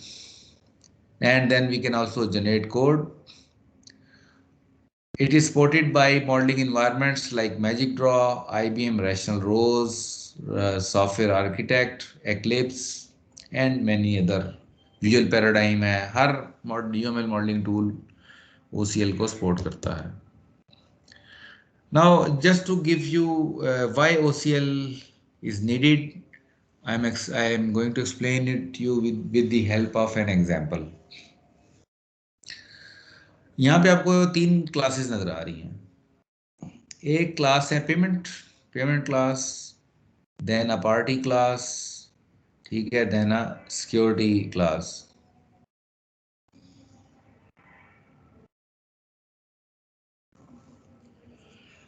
अब इनमें थोड़ा सा जो कंस्ट्रेंट्स अप्लाई हुए हैं, रूल्स अप्लाई हुए हैं इस क्लास डायग्राम की वजह से, वो हम देख सकते हैं। हम कहते हैं जी अगर payment for a payment to exist, अब ये जो भी रूल्स अप्लाई होते हैं क्लास डायग्राम में, ये उनके इंस्टेंसेस पे अप्लाई होने चाहिए उसूली तौर पे ना, उनके इंस्टेंसेस पे अप्लाई होते हैं। तो इसका मतलब है, मैं ये कह रहा हूँ कि कोई भी पेमेंट का इंस्टेंस अगर हम क्रिएट करेंगे, then it must have 2 party objects. 2 party के ऑब्जेक्ट होने चाहिए उसके इंस्टेंस के, 2 पार्टी के इंस्टेंसेस होने चाहिए पेमेंट के साथ। 1 party instance should be in a recipient role and other one should be in a pair role. ये मैं टेक्निकल लैंग्वेज में बात कर रहा हूँ। अगर मैं डोमेन लैंग्वेज में बात करूँ तो मैं ये कहना चाह रहा हूँ कि a payment must include a pair and a recipient. एक पे करने वाला होगा और एक रिसीव करने वाला होगा। Only then payment can exist. Payment के लिए एक को पे करना चाहिए, एक को रिसीव करना चाहिए। तो डोमेन लेवल कॉन्सेप्ट ये है कि payment must include a pair, ये पेयर लिखा हुआ है, एंड अ रेसिपिएंट, ये रेसिपिएंट लिखा हुआ है। टेक्निकली हमने इस डोमेन कॉन्सेप्ट को किस तरह ट्रांसलेट किया है, हमने एक पेमेंट क्लास बनाई है और एक पार्टी क्लास बनाई है, और पार्टी क्लास के 2 रोल हैं। एक पेयर रोल है, क्योंकि पेयर भी पार्टी है और रेसिपिएंट भी पार्टी है, तो एक पार्टी पेयर रोल में होगी, एक पार्टी रेसिपिएंट रोल में होगी। तो दोनों 2 पार्टियां हमें चाहिए, एक रेसिपिएंट रोल वाली और एक पेयर रोल वाली, और दोनों मैंडेटरी हैं। यहाँ मैंडेटरी 1 आपको नजर आ रहा है। तो किसी भी पेमेंट के लिए रेसिपिएंट रोल की पार्टी और पेयर रोल वाली पार्टी, 2 पार्टियां होनी जरूरी हैं। ये हम टेक्निकली हमने ट्रांसलेट किया है डोमेन कंस्ट्रेंट को। अच्छा, अब दूसरी चीज, a pair and recipient can not be the same. अब ये नहीं हो सकता पेमेंट कर रहे हैं, एक मैं अपने आप को ही पेमेंट कर रहा हूँ, तो that is not a valid payment. मैं एक पार्टी हूँ, मैंने अपनी एक जेब से पैसे निकाले और अपनी दूसरी जेब में डाल लिए, तो दिस इज नो पेमेंट। अब ये कंस्ट्रेंट हमने अप्लाई करना है इस पे, यानी हम ये कहना चाह रहे हैं कि पार्टी का ऑब्जेक्ट एक ही ऑब्जेक्ट पार्टी का पेयर और रेसिपिएंट का रोल अदा ना करे। 2 सेपरेट पार्टी ऑब्जेक्ट्स होने चाहिए, एक पार्टी ऑब्जेक्ट पेयर का रोल में हो और एक रेसिपिएंट रोल में हो। लेकिन क्लास डायग्राम जो हमने बनाई है, हम ऐसा पार्टी ऑब्जेक्ट क्रिएट कर सकते हैं अगर हमने कोई और कंस्ट्रेंट ना लगाया कि एक ही पार्टी ऑब्जेक्ट पेयर का भी रोल अदा कर रहा हो और रिसिपिएंट का भी रोल भी अदा कर रहा हो। तो ये हम नहीं चाहते, लेकिन technically it is doable. Domain concept के पॉइंट ऑफ व्यू से ये डूएबल नहीं होना चाहिए, लेकिन टेक्निकली इट इज़ डूएबल, क्योंकि हमने एक ही पार्टी ऑब्जेक्ट को दोनों रोल, पार्टी की क्लास को दोनों रोल दे दिए हैं। तो ये कोई भी ऑब्जेक्ट पार्टी क्लास का वो दोनों रोल अडॉप्ट कर सकता है। अब हमने कंस्ट्रेंट ये लगाना है कि ये पार्टी का ऑब्जेक्ट एक वक्त में एक ही रोल अदा करे, कोई भी ऑब्जेक्ट दोनों ना करे। तो हम कहते हैं जी the payer and the recipient can not be the same. ये डोमेन कॉन्सेप्ट है कि पेयर और रिसिपिएंट एक नहीं होने चाहिए। ये डोमेन कॉन्सेप्ट है, उसे ट्रांसलेट हमने किया है by with the help of OCL।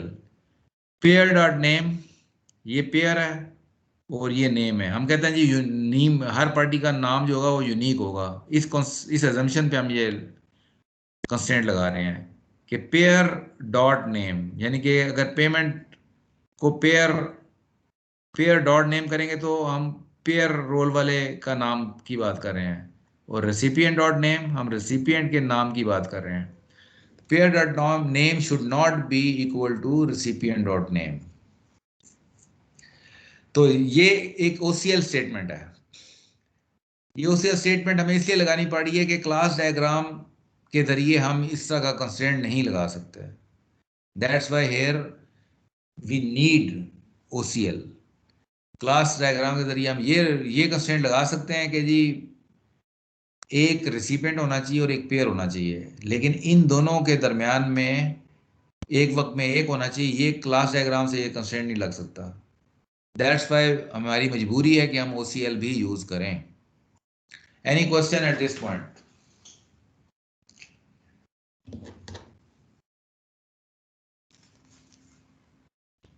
जी कोई सवाल?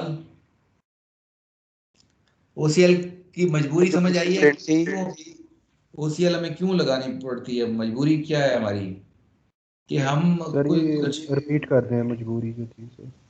हाँ, मजबूरी ये है कि हम क्लास डायग्राम के जरिए ये कंस्ट्रेंट नहीं लगा सकते कि यहाँ पे पेमेंट,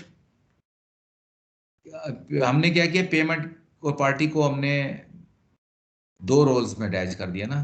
पेमेंट और party, payment must have a party, one party in a pair role and payment should also have a party in a recipient role। तो कोई भी एक पार्टी, अगर ये पार्टी, अगर एक क्लास का ऑब्जेक्ट क्रिएट करें हम, तो उसका ये रोल भी एनेबल्ड है और ये रोल भी एनेबल्ड है। हम ये रिस्ट्रिक्शन नहीं लगा सकते इस क्लास डायग्राम के जरिए कि कोई जो ऑब्जेक्ट है पार्टी का वो कोई एक ही रोल अडॉप्ट करे। ये रिस्ट्रिक्शन क्लास डायग्राम के जरिए नहीं लगाई जा सकती।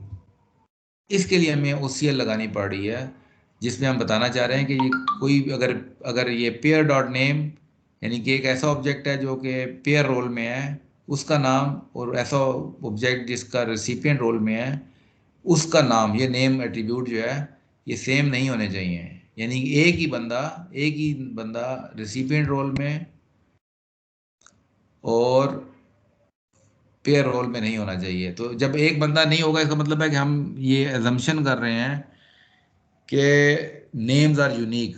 ऑल्दो रियल वर्ल्ड में नाम यूनिक नहीं होते, लेकिन हेयर वी आर अज्यूमिंग के रेसिपिएंट पार्टी का नाम कुछ और होगा और पेयर पार्टी का नाम कुछ और होगा। तो इसका मतलब हमें दो ऑब्जेक्ट चाहिए होंगे, एक रेसिपिएंट रोल, एक ऑब्जेक्ट जो रेसिपिएंट रोल में काम कर रहा होगा, दूसरा ऑब्जेक्ट जो पेयर रोल में काम कर रहा होगा। और ये वाला कंस्ट्रेंट हम क्लास डायग्राम से नहीं लगा सकते। इस वजह से हमें ये OCL कंस्ट्रेंट अप्लाई करना पड़ेगा इस क्लास के ऊपर, ये इंश्योर करने के लिए। समझ आई? जी सर समझ आ गई। सिर्फ इस स्लाइड पे यही मैं समझाने की कोशिश कर रहा हूँ कि ये OCL इसलिए हमें लगानी पड़ती है कि कुछ ऐसे कम्प्लेक्स कंस्ट्रेंट होते हैं जो हम क्लास डायग्राम के जरिए नहीं लगा सकते, इसलिए हमें OCL यूज करनी पड़ती है। Now there is concept of invariant in OCL। Invariant क्या होता है? An invariant is a constraint that must be true for an object during its complete lifetime. यानी इनवेरिएंट जो होता है, अगर मैंने कोई इंस्टेंस क्रिएट किया है तो जब तक वो इंस्टेंस डिस्ट्रॉय नहीं हो जाता, जब इंस्टेंस क्रिएट हुआ था और जब तक वो इंस्टेंस डिस्ट्रॉय नहीं हुआ, during complete that life cycle that particular condition should be true. ऐसी कंडीशन को इनवेरिएंट कहा जाता है। OCL का सिंटैक्स किस तरह होता है? हम we use a word context class name. इसका मतलब है कि हम कहते हैं जी इस पर्टिकुलर क्लास की, पूरे मॉडल में बहुत सी क्लासें हो सकती हैं, 8-10 क्लासेस हो सकती हैं, तो हमने किस पर्टिकुलर क्लास पे हम ये अप्लाई करने जा रहे हैं इनवेरिएंट, तो हम वो क्लास का नाम बताते हैं। हम कहते हैं जी context class name invariant INV colon और then we write OCL expression. तो ये इसका बेसिकली सिंटैक्स है। एग्जांपल देखें इसकी। देखें, अब एक हम कहते हैं जी ट्रिप मॉडल में एक ट्रिप क्लास है, तो हम कहते हैं कॉन्टेक्स्ट ट्रिप। बेसिकली हम कह रहे हैं जी ट्रिप क्लास हमारा स्टार्ट पॉइंट है।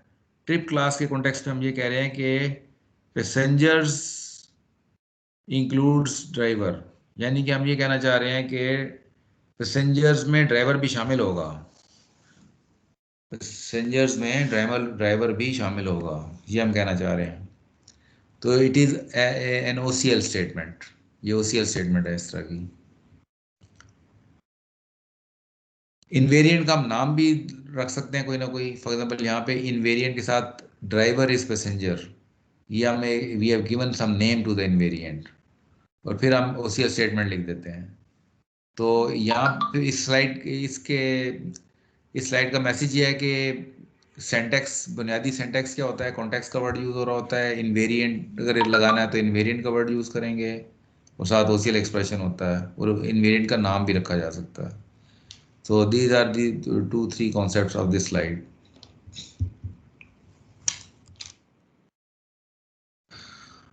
अच्छा, एक इम्प्लाइज का रूल होता है, जनरली आपने मुख्तलिफ सब्जेक्ट्स में पढ़ा भी होगा। The same is the concept here. Implies is जी सर वही एम्प्लॉयज उसी में से एक एम्प्लॉय मैनेजर होगा। नहीं, ये इम्प्लाई ये एम्प्लॉय नहीं है। इम्प्लाई का भी एक कॉन्सेप्ट होता है ना रूल्स में। ये अपने अगर नहीं सर, मैं प्रीवियस वाले में बात प्रीवियस में तो एम्प्लॉय यहाँ पे नहीं सर, जिस तरह आपने ड्राइवर की थी ना पैसेंजर। हाँ ठीक है। यहाँ पे मैं एग्जांपल आपको देने लगा अभी एम्प्लॉय की ना। जनरली UML OCL में इफ देन वाली कोई कंडीशन अप्लाई करनी हो तो फिर हम एम्प्लॉयज यूज करते हैं कि अगर ये चीज ट्रू है तो फिर अगली भी कंडीशन ट्रू होनी चाहिए। अगर ये ऐसे ट्रू है, if this condition is true then the other condition should also be false or true, जो भी है। तो अगर इसका इम्प्लाई का अपना ट्रूथ टेबल होता है, ये आपको राइट साइड पे नजर आ रहा है। P है if P then Q, यानी कि P होगा, अगर P ट्रू है, Q ट्रू है, तो P implies Q ट्रू होगा। अगर P ट्रू है, Q फॉल्स है, तो ये फॉल्स हो जाएगा, P implies Q। अगर P फॉल्स है तो हमेशा P implies Q ट्रू आएगा। दोनों फॉल्स में दोनों ट्रू आएंगे, ठीक है। अगर तो इसका मतलब ये है कि चाहे Q फॉल्स है या ट्रू है, इसका मतलब है कि हम सिर्फ जब P फॉल्स होता है तो हम कुछ नहीं चेक करते, यानी इफ स्टेटमेंट फॉल्स है तो हम आगे चेक ही नहीं करते, स्ट्रेट अवे ट्रू कर देते हैं कंडीशन को। लेकिन अगर P ट्रू है फिर हम चेक करते हैं Q ट्रू है कि नहीं ट्रू। P ट्रू है तो तभी ये एम्प्लॉइज का काम है, अदरवाइज काम ही नहीं है इसका। अगर P ट्रू है तो ये फिर हम चेक करेंगे Q को, अगर ट्रू है Q तो ट्रू कर देंगे, फॉल्स है तो फॉल्स कर देंगे। अगर ये फॉल्स है तो हम ट्रू ही रखेंगे, P implies Q का रिजल्ट ट्रू ही आएगा। तो इस तरह की ये it is a bit different. तो आप में से कई स्टूडेंट्स ने ये इम्प्लाइज का कॉन्सेप्ट पढ़ा भी होगा कहीं ना कहीं, बैचलर में वास्ता पढ़ा होगा आपको। तो यहाँ पे इसकी एप्लीकेशन देखें। ये कॉन्टेक्स्ट है, पेमेंट क्लास कॉन्टेक्स्ट है हमारा। नाम हमने रखा रूल का, security details required. OCL statement क्या है, पहले इसका मैसेज पढ़ें। If amount of payment is greater than 1000, यानी पेमेंट की ये जो अमाउंट यहाँ पे नजर आ रही है, अगर ये 1000 से ज्यादा है, security details must be provided. ये जो सिक्योरिटी डिटेल्स हैं, दीज मस्ट बी प्रोवाइडेड। तो ये डोमेन कॉन्सेप्ट है। इस डोमेन कॉन्सेप्ट्स को टेक्निकली कैसे ट्रांसलेट कर रहे हैं हम, वो हम इस तरह ट्रांसलेट कर रहे हैं। हम कहते हैं जी पेमेंट के कॉन्टेक्स्ट में अमाउंट, इसका मतलब हम इस अमाउंट की बात कर रहे हैं। If amount is greater than 1000, और ये याद रखें कि ये इनके इंस्टेंसेस पे अप्लाई होंगी। ये OCL कंस्ट्रेंट इस क्लास डायग्राम के इंस्टेंसेस पे अप्लाई होंगी, यहाँ पे नहीं अप्लाई होंगी। जब हम अमाउंट अगर इसकी 1000 है तो हम कहते हैं जी सिक्योरिटी डिटेल्स नॉट एम्प्टी। तो ये देखें कि सिक्योरिटी डिटेल्स का एक ऑब्जेक्ट होगा पेमेंट के पास, इसका एक ऑब्जेक्ट होगा। अगर ऑब्जेक्ट है तो वो फिर नॉट एम्प्टी होगा, सिक्योरिटी डिटेल्स नॉट एम्प्टी होगा। अगर ऑब्जेक्ट नहीं है तो सिक्योरिटी डिटेल्स की जो कलेक्शन है या जो उसका प्लेस होल्डर है वो एम्प्टी होगा। तो ये इस तरह OCL कंस्ट्रेंट्स को लगाया जाता है। Any question on this slide?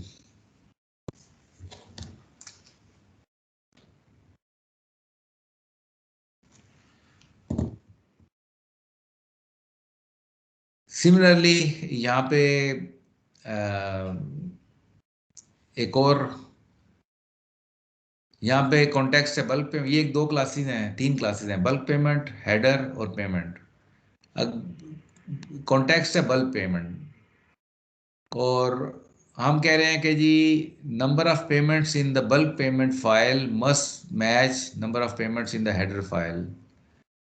यानी कि नंबर ऑफ पेमेंट्स, ये पेमेंट यानी हम कहना ये चाह रहे हैं कि जितनी पेमेंट होंगी यहाँ पे नंबर ऑफ पेमेंट उतना ही हो। अगर ये पेमेंट के 6 ऑब्जेक्ट क्रिएट हुए हैं तो नंबर ऑफ पेमेंट्स यहाँ पे 6 होना चाहिए।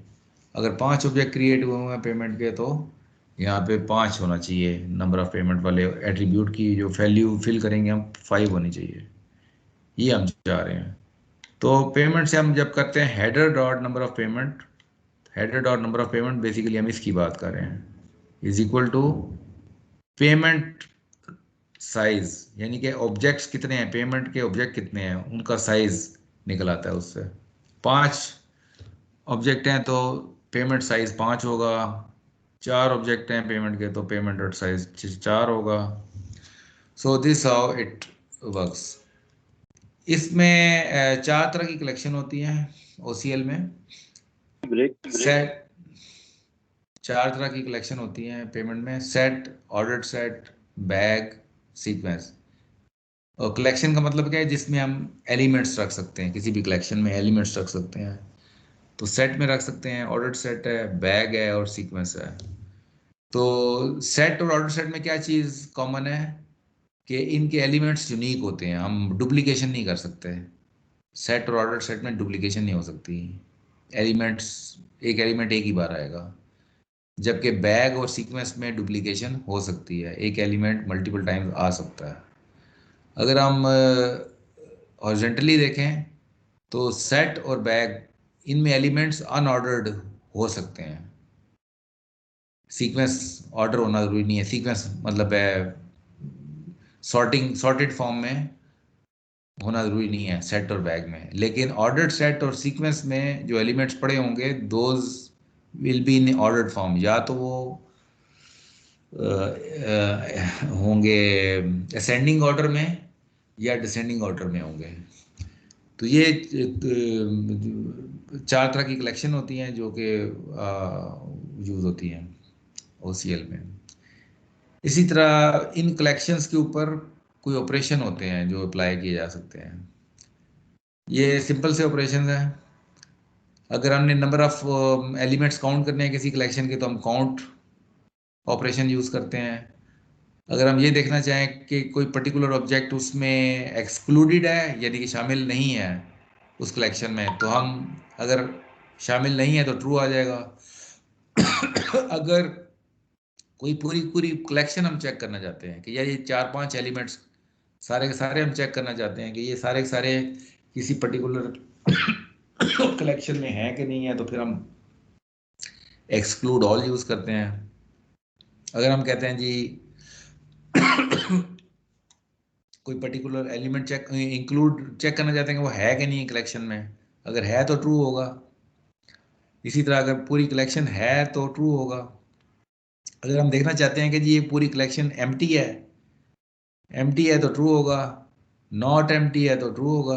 अगर नॉट एम्प्टी है तो साइज से क्या होगा, नंबर ऑफ एलिमेंट्स हम काउंट कर सकते हैं कि कितने एलिमेंट्स पड़े हुए हैं किसी कलेक्शन के अंदर। और सम है, ये रियल और इंटीजर पे काम करता है, उनको सम कर देगा। अगर इंटीजर हैं या रियल वैल्यूज हैं तो उनको सम कर देगा जितने भी एलिमेंट्स पड़े हैं। यहाँ पे देखें, यहाँ से आपको थोड़ा सा ये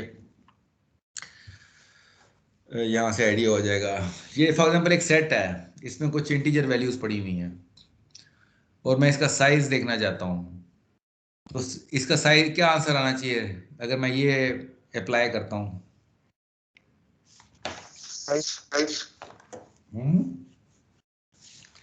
5 होगा। 5 होगा, ठीक है 5 है। क्यों 5 नहीं है? 4 क्यों है? सर 4 होगा क्योंकि 5 रिपीट हो रहे हैं। 5 रिपीट हो रहा है। सेट में अगर रिपीटिशन होगी ना तो सेट उसको इग्नोर कर देगा, 1 लेगा उसको, ठीक है। इसका सीक्वेंस है, ये सीक्वेंस में डुप्लीकेशन अलाउड है ना। इसमें हमने काउंट करना है कि 9 कितनी बार आया है, 9 को काउंट करना है कितनी बार आया है, क्या आंसर होगा?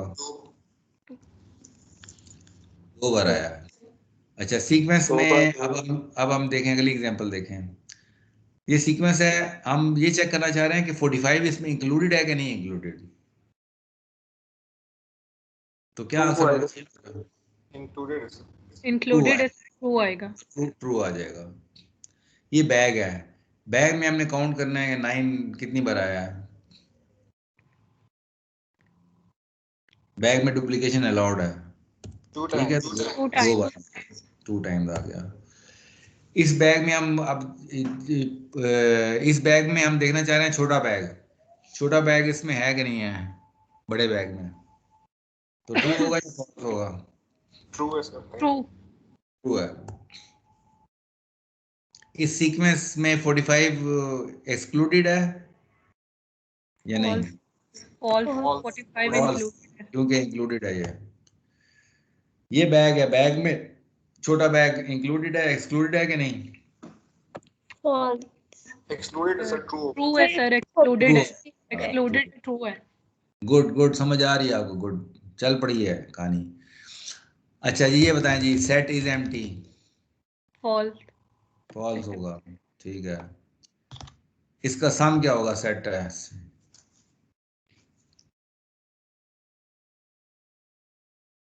सम बताएं इसका, कितना आता है सम? 10। कितना? 10। 15 sir, 15 Why not 15? Sir 5 2 times sir 5 repeat हो रहा है ना, इसलिए। हाँ, क्योंकि सेट जो है ना वो डुप्लीकेशन निकाल देता है, ठीक है। अच्छा, इसको अब एक्लिप्स में भी OCL इन्वायरमेंट है, ठीक है जी। ये मैं आपको एक्लिप्स में OCL इन्वायरमेंट होती है। फॉर एग्जांपल ये OCL में 2 तरह के OCL कंसोल होते हैं, एक इंटरेक्टिव OCL कंसोल होता है और एक इंटरेक्टिव एक्सटेक्स OCL कंसोल होता है। फॉर एग्जांपल मैं इस सेट उठाता हूँ, ठीक है, देखते हैं यहाँ पे क्या करता है ये मैंने जो यहाँ पे मैंने डाला सेट साइज और मैंने इसे एग्जीक्यूट किया एंटर मार के। दोबारा करता हूँ, ये मैंने कुछ स्टेटमेंट डाली है और मैं इसको एंटर कर रहा हूँ, तो I am getting the result 4।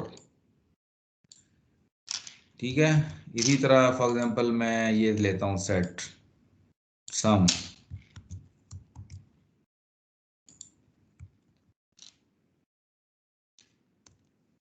Ten. अच्छा, अब मकसद बताने का ये है कि OCL के कंस्ट्रेंट्स को आप टेस्ट कर सकते हैं अपना एक्लिप्स के अंदर। इसी तरह ये फॉर एग्जांपल ये बेसिक फैमिली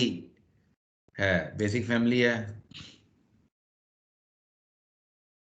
फॉर एग्जांपल इस पे जाता हूँ मैं,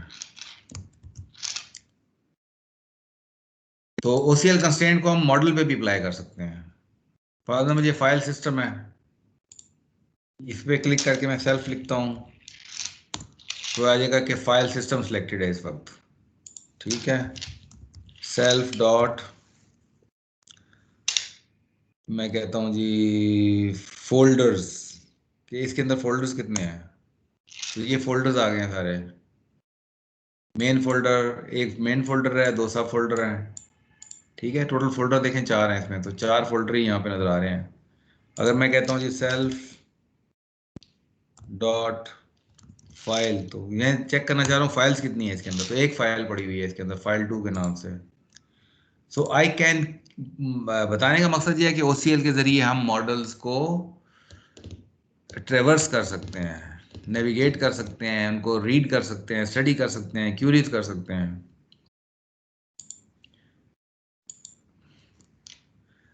ठीक है, फॉर एग्जांपल मैं करता हूँ सेल्फ डॉट फोल्डर्स, ओहो, सेल्फ डॉट फोल्डर्स,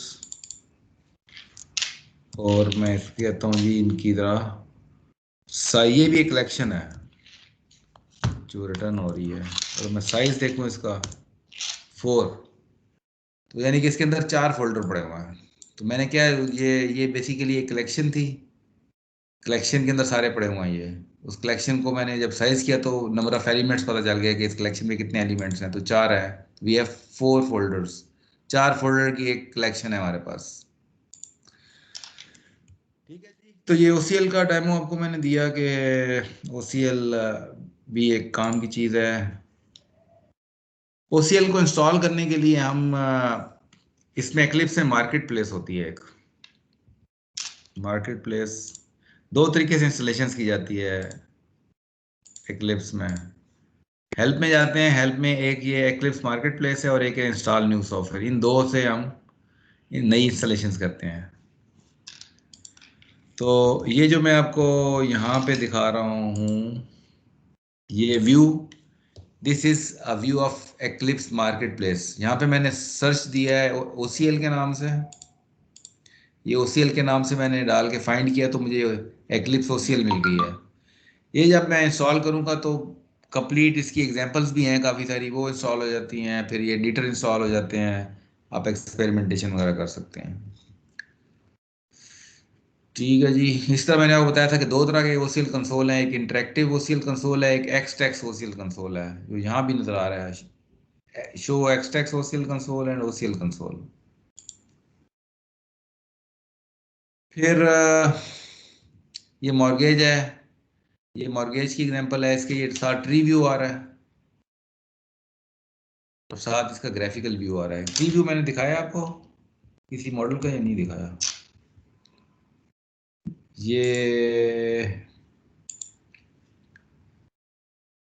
ये फॉर एग्जांपल बेसिक फैमिली है, ये इसका ग्राफिकल व्यू है, लेकिन यहाँ पे आपको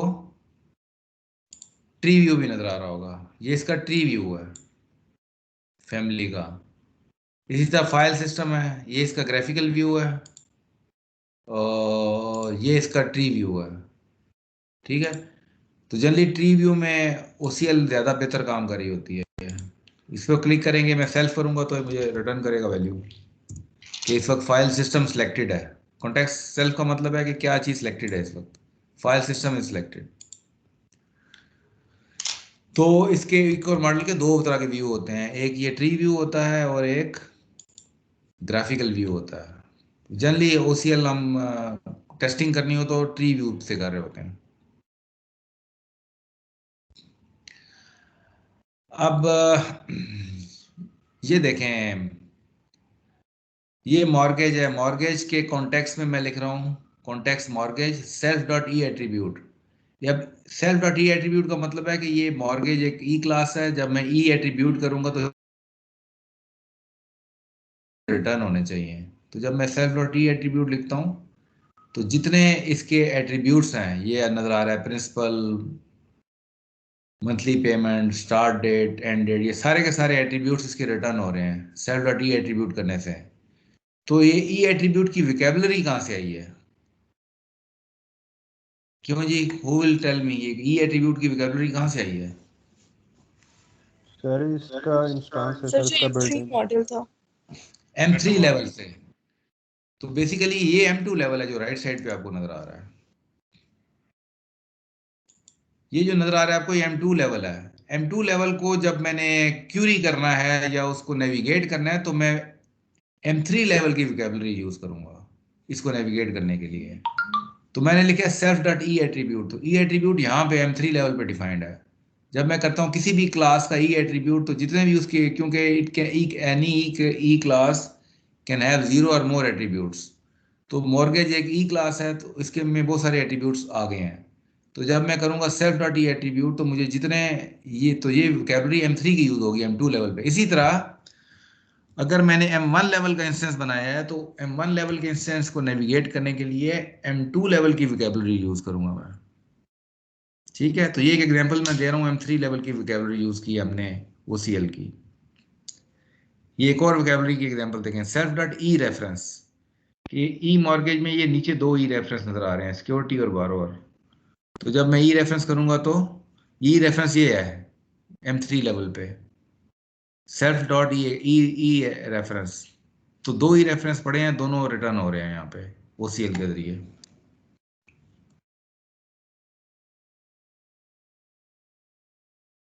इसी तरह अगर मैं इंटरेक्टिव OCL कंसोल में करूंगा तो मुझे ये नजर आएगा।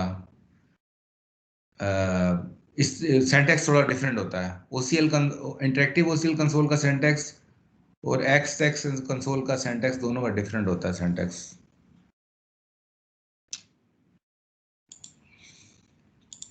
मैंने अभी ये एक्सटेक्स कंसोल खोला हुआ है। I can open interactive OCL console. अब मैं अगर करूंगा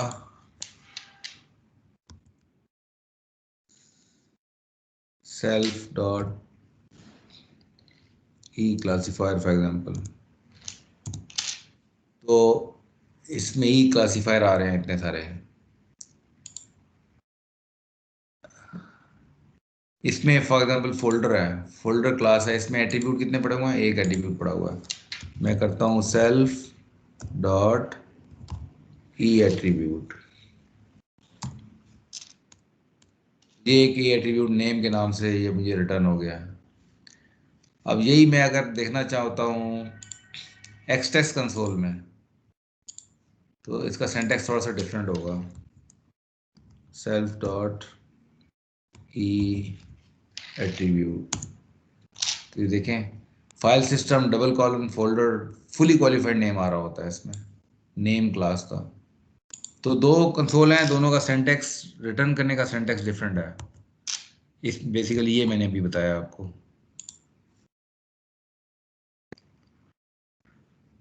ठीक है जी। इसी तरह अब मैं आपको ये बताने लगा हूँ कि अगर M1 लेवल पे कोई इंस्टेंस क्रिएट करें तो फिर हम M2 लेवल की वोकैबुलरी यूज हो रही होती है। अब ये उसकी मैं आपको डेमोन्स्ट्रेशन देने लगा हूँ, क्योंकि ये मैं एक बनाया है M1 लेवल का इंस्टेंस मॉर्गेज का। मॉर्गेज सिस्टम M1 लेवल का इंस्टेंस, एक इंस्टेंस है हाउस क्लास का, एक इंस्टेंस है पर्सन क्लास का, एक इंस्टेंस है मॉर्गेज क्लास का, और इनको हमने आपस में कनेक्ट किया है रिलेशनशिप्स के जरिए। तो इसमें वैल्यू है 1 2 3। अब ये देखें हाउस में वैल्यू एट्रीब्यूट है, ठीक है, मॉर्गेज में 4 एट्रीब्यूट्स हैं, पर्सन में 2 एट्रीब्यूट्स हैं, और यहाँ पे पर्सन में 2 एट्रीब्यूट नजर आ रहे हैं, इनको हमने अब वैल्यू डाली है क्योंकि M1 लेवल है इस पे, अब हमने कोई ना कोई वैल्यू डालनी है इसमें। तो मैंने सोशल सिक्योरिटी नंबर 1 2 3 डाल दिया, सैलरी 1 2 3 0 0 डाल दिया है, वैल्यू ये डाल दिया है। इस मॉर्गेज के भी चारों एट्रीब्यूट्स को फिल किया है मैंने। अब अगर मैं इस पे नेविगेट करना चाहता हूँ, देखना चाहता हूँ, एनालाइज करना चाहता हूँ, then I have to use the vocabulary of M2 level. Let's see the example. अगर मैं मॉर्गेज के कॉन्टेक्स्ट में कहता हूँ सेल्फ डॉट सिक्योरिटी, तो सिक्योरिटी कहाँ से आ रही है? सिक्योरिटी का वोकैबुलरी कहाँ से आ रही है? M2 से आ रही है।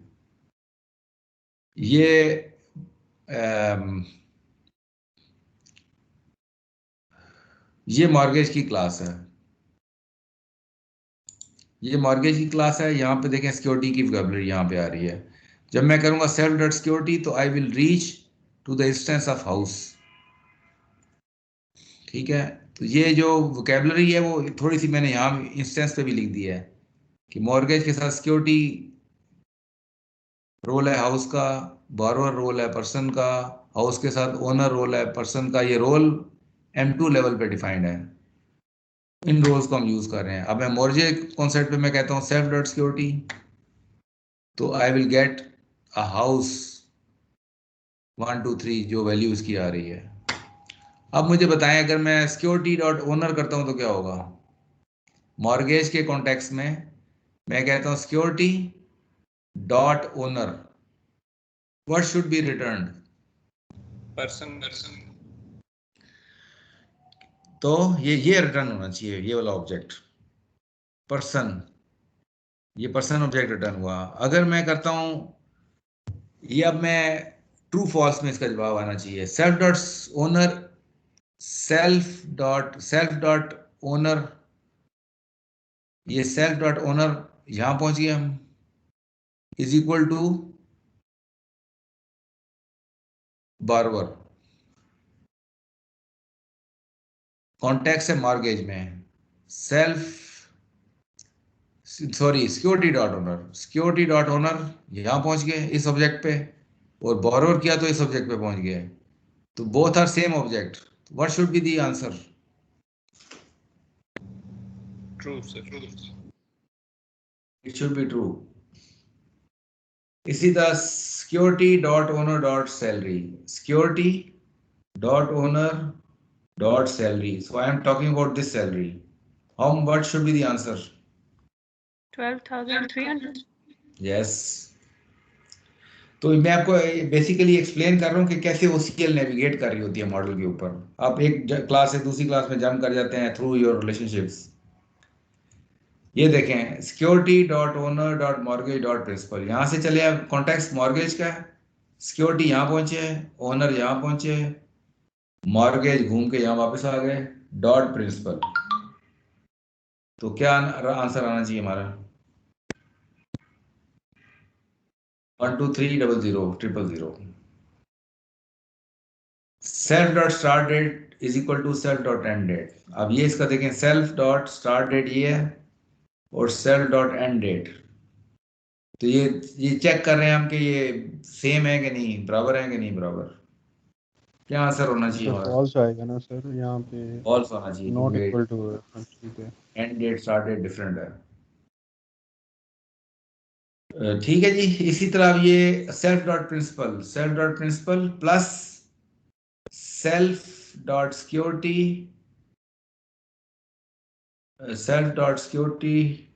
डॉट वैल्यू, ये 1 2 3। तो 1 2 3 को और प्रिंसिपल को ऐड करना है हमने, प्लस ऐड हो जाएगा, तो ऐड होके आंसर आ रहा है। ठीक है जी। तो ये मतलब जो मैं मैसेज है स्लाइड का कि M1 लेवल पे अगर हमने मॉडल, एक तो है कि OCL can be use to query the models. OCL को अगर M1 लेवल पे यूज करेंगे तो वोकैबुलरी M2 लेवल की यूज होगी, अगर OCL को M2 लेवल पे यूज करेंगे तो वोकैबुलरी M3 लेवल की यूज होगी। ठीक हो गया जी। ये बेसिकली मैसेज था, ये एग्जांपल्स आप देख लीजिएगा, 1 2 स्लाइड रह गई हैं, and that's all. It ends lecture 2। थोड़ा सा हैवी था लेक्चर मेरे ख्याल में, लेकिन इंटरेस्टिंग था। इसको आप एक दफ़ा गो थ्रू करेंगे तो समझ आ जाएगी क्योंकि वीडियो लेक्चर भी अवेलेबल है, आपके पास कोई चीज़ नहीं आती तो वीडियो लेक्चर अपलोडेड होगा, आप वहाँ से देख लीजिएगा। होपफुली सारी चीज़ें समझ में आ जाएंगी आपको। तो इन 2 लेक्चर्स को आपने पढ़ के आना है। अगले लेक्चर में इन 2 लेक्चर्स में से क्विज लूँगा मैं, ठीक है। क्विज लेने का मकसद यही है ताकि आप पढ़ के, अगर पढ़ के नहीं आएंगे तो आगे फिर आपको समझ नहीं आएगी। इसको रिपीट करना ज़रूरी है लेक्चर को बिफोर नेक्स्ट लेक्चर। अच्छा जी, अभी आप लोगों की अटेंडेंस जो है वो सिर्फ 1 घंटे की लगी है, तो अटेंडेंस कहाँ लगा रहा था मैं?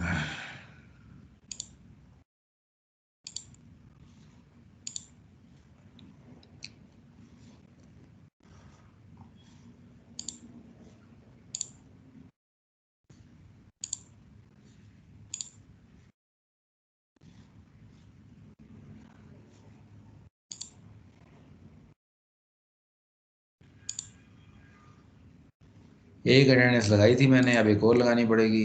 हाँ जी, इस वक्त कौन कौन मौजूद है, जरा एक दफ़ा दोबारा कर लें। जवाद है,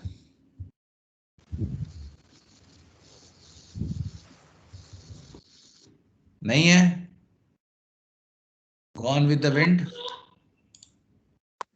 सर मेरी अटेंडेंस से मार्क कर दें। सर वो मीटिंग में ही है सर, जवाब जो है ना है मीटिंग में। सर, उनके माइक का भी प्रॉब्लम आ रहा था, सर उन्होंने पहले प्रेजेंट। भी मैसेज किया था यहाँ अच्छा, पे। देखता हूँ यार, मैं सर्च लगा के देखता हूँ। जवाब, अच्छा ठीक है। इस वक्त टोटल, इस वक्त 23, 2 3 सर निकाल दें तो प्रेजेंट। 20 तक प्रेजेंट है इस वक्त लोग हैं स्टूडेंट्स। अच्छा, ये प्रेजेंट हो गया रोज। अच्छा जी, ये बताएं जिसने पहले नहीं लगाई थी। शोजिब जी सर, अब्बास मैं प्रेजेंट। प्रेजेंट है। Hadi, present sir. ये प्रेजेंट हो गया, good. Waqas, where is Waqas? को 5 लोग तो कम है यार, चलो वकास नहीं है। उसके बाद हम देखें, इसको मैं जरा अच्छी सी कर दूं। मैं अनेबल हो गया था तो दोबारा ज्वाइन किया। कौन है आप? वकास सर, वकास इसलिए। अच्छा, गुड। अच्छा, उसके बाद बाकी तो सारे और पी हैं यार। ये क्या किया मैंने, को गड़बड़ कर दी है। अभी बताएं क्या? हाँ जी, शोजिब, शोजिब है, सैयद शोजिब, यार बड़ा मुश्किल सा नाम है। हादी मिनल्ला, ये भी है, मिनल्ला। वकास भी है, सारे हैं, ठीक है भाई। चलिए हम सेव करते हैं इसको। और इसके बाद वापस कहाँ जाना है? अटेंडेंस पे जाना, और ये वाली अटेंडेंस खोलनी है, और इसको 25 करना। हाँ जी, सारे ही हैं फिर तो, कोई मिसिंग कनेक्शन नहीं है। सेव कर देता हूँ इसको। चलो ये 3 अटेंडेंस लगी हैं आपकी, ये काम भी हो गया। तो दोनों लेक्चर्स पढ़ के आना है आपने, इनमें से कोई होगा, ठीक है। साथ साथ पढ़ाई करनी है। एक आधा असाइनमेंट अपलोड करूँगा, उस पर भी तजर्बे करने हैं आपने, just to get hands on with Eclipse. Install करना सीखें, क्या करना है, थोड़ा सा उसके साथ खेलना सीखें। यही ऑब्जेक्टिव होगा इसका असाइनमेंट का। ओके जी, तो थैंक यू वेरी मच। अल्लाह हाफिज़। अल्लाह हाफिज़ सर। अल्लाह हाफिज़ सर।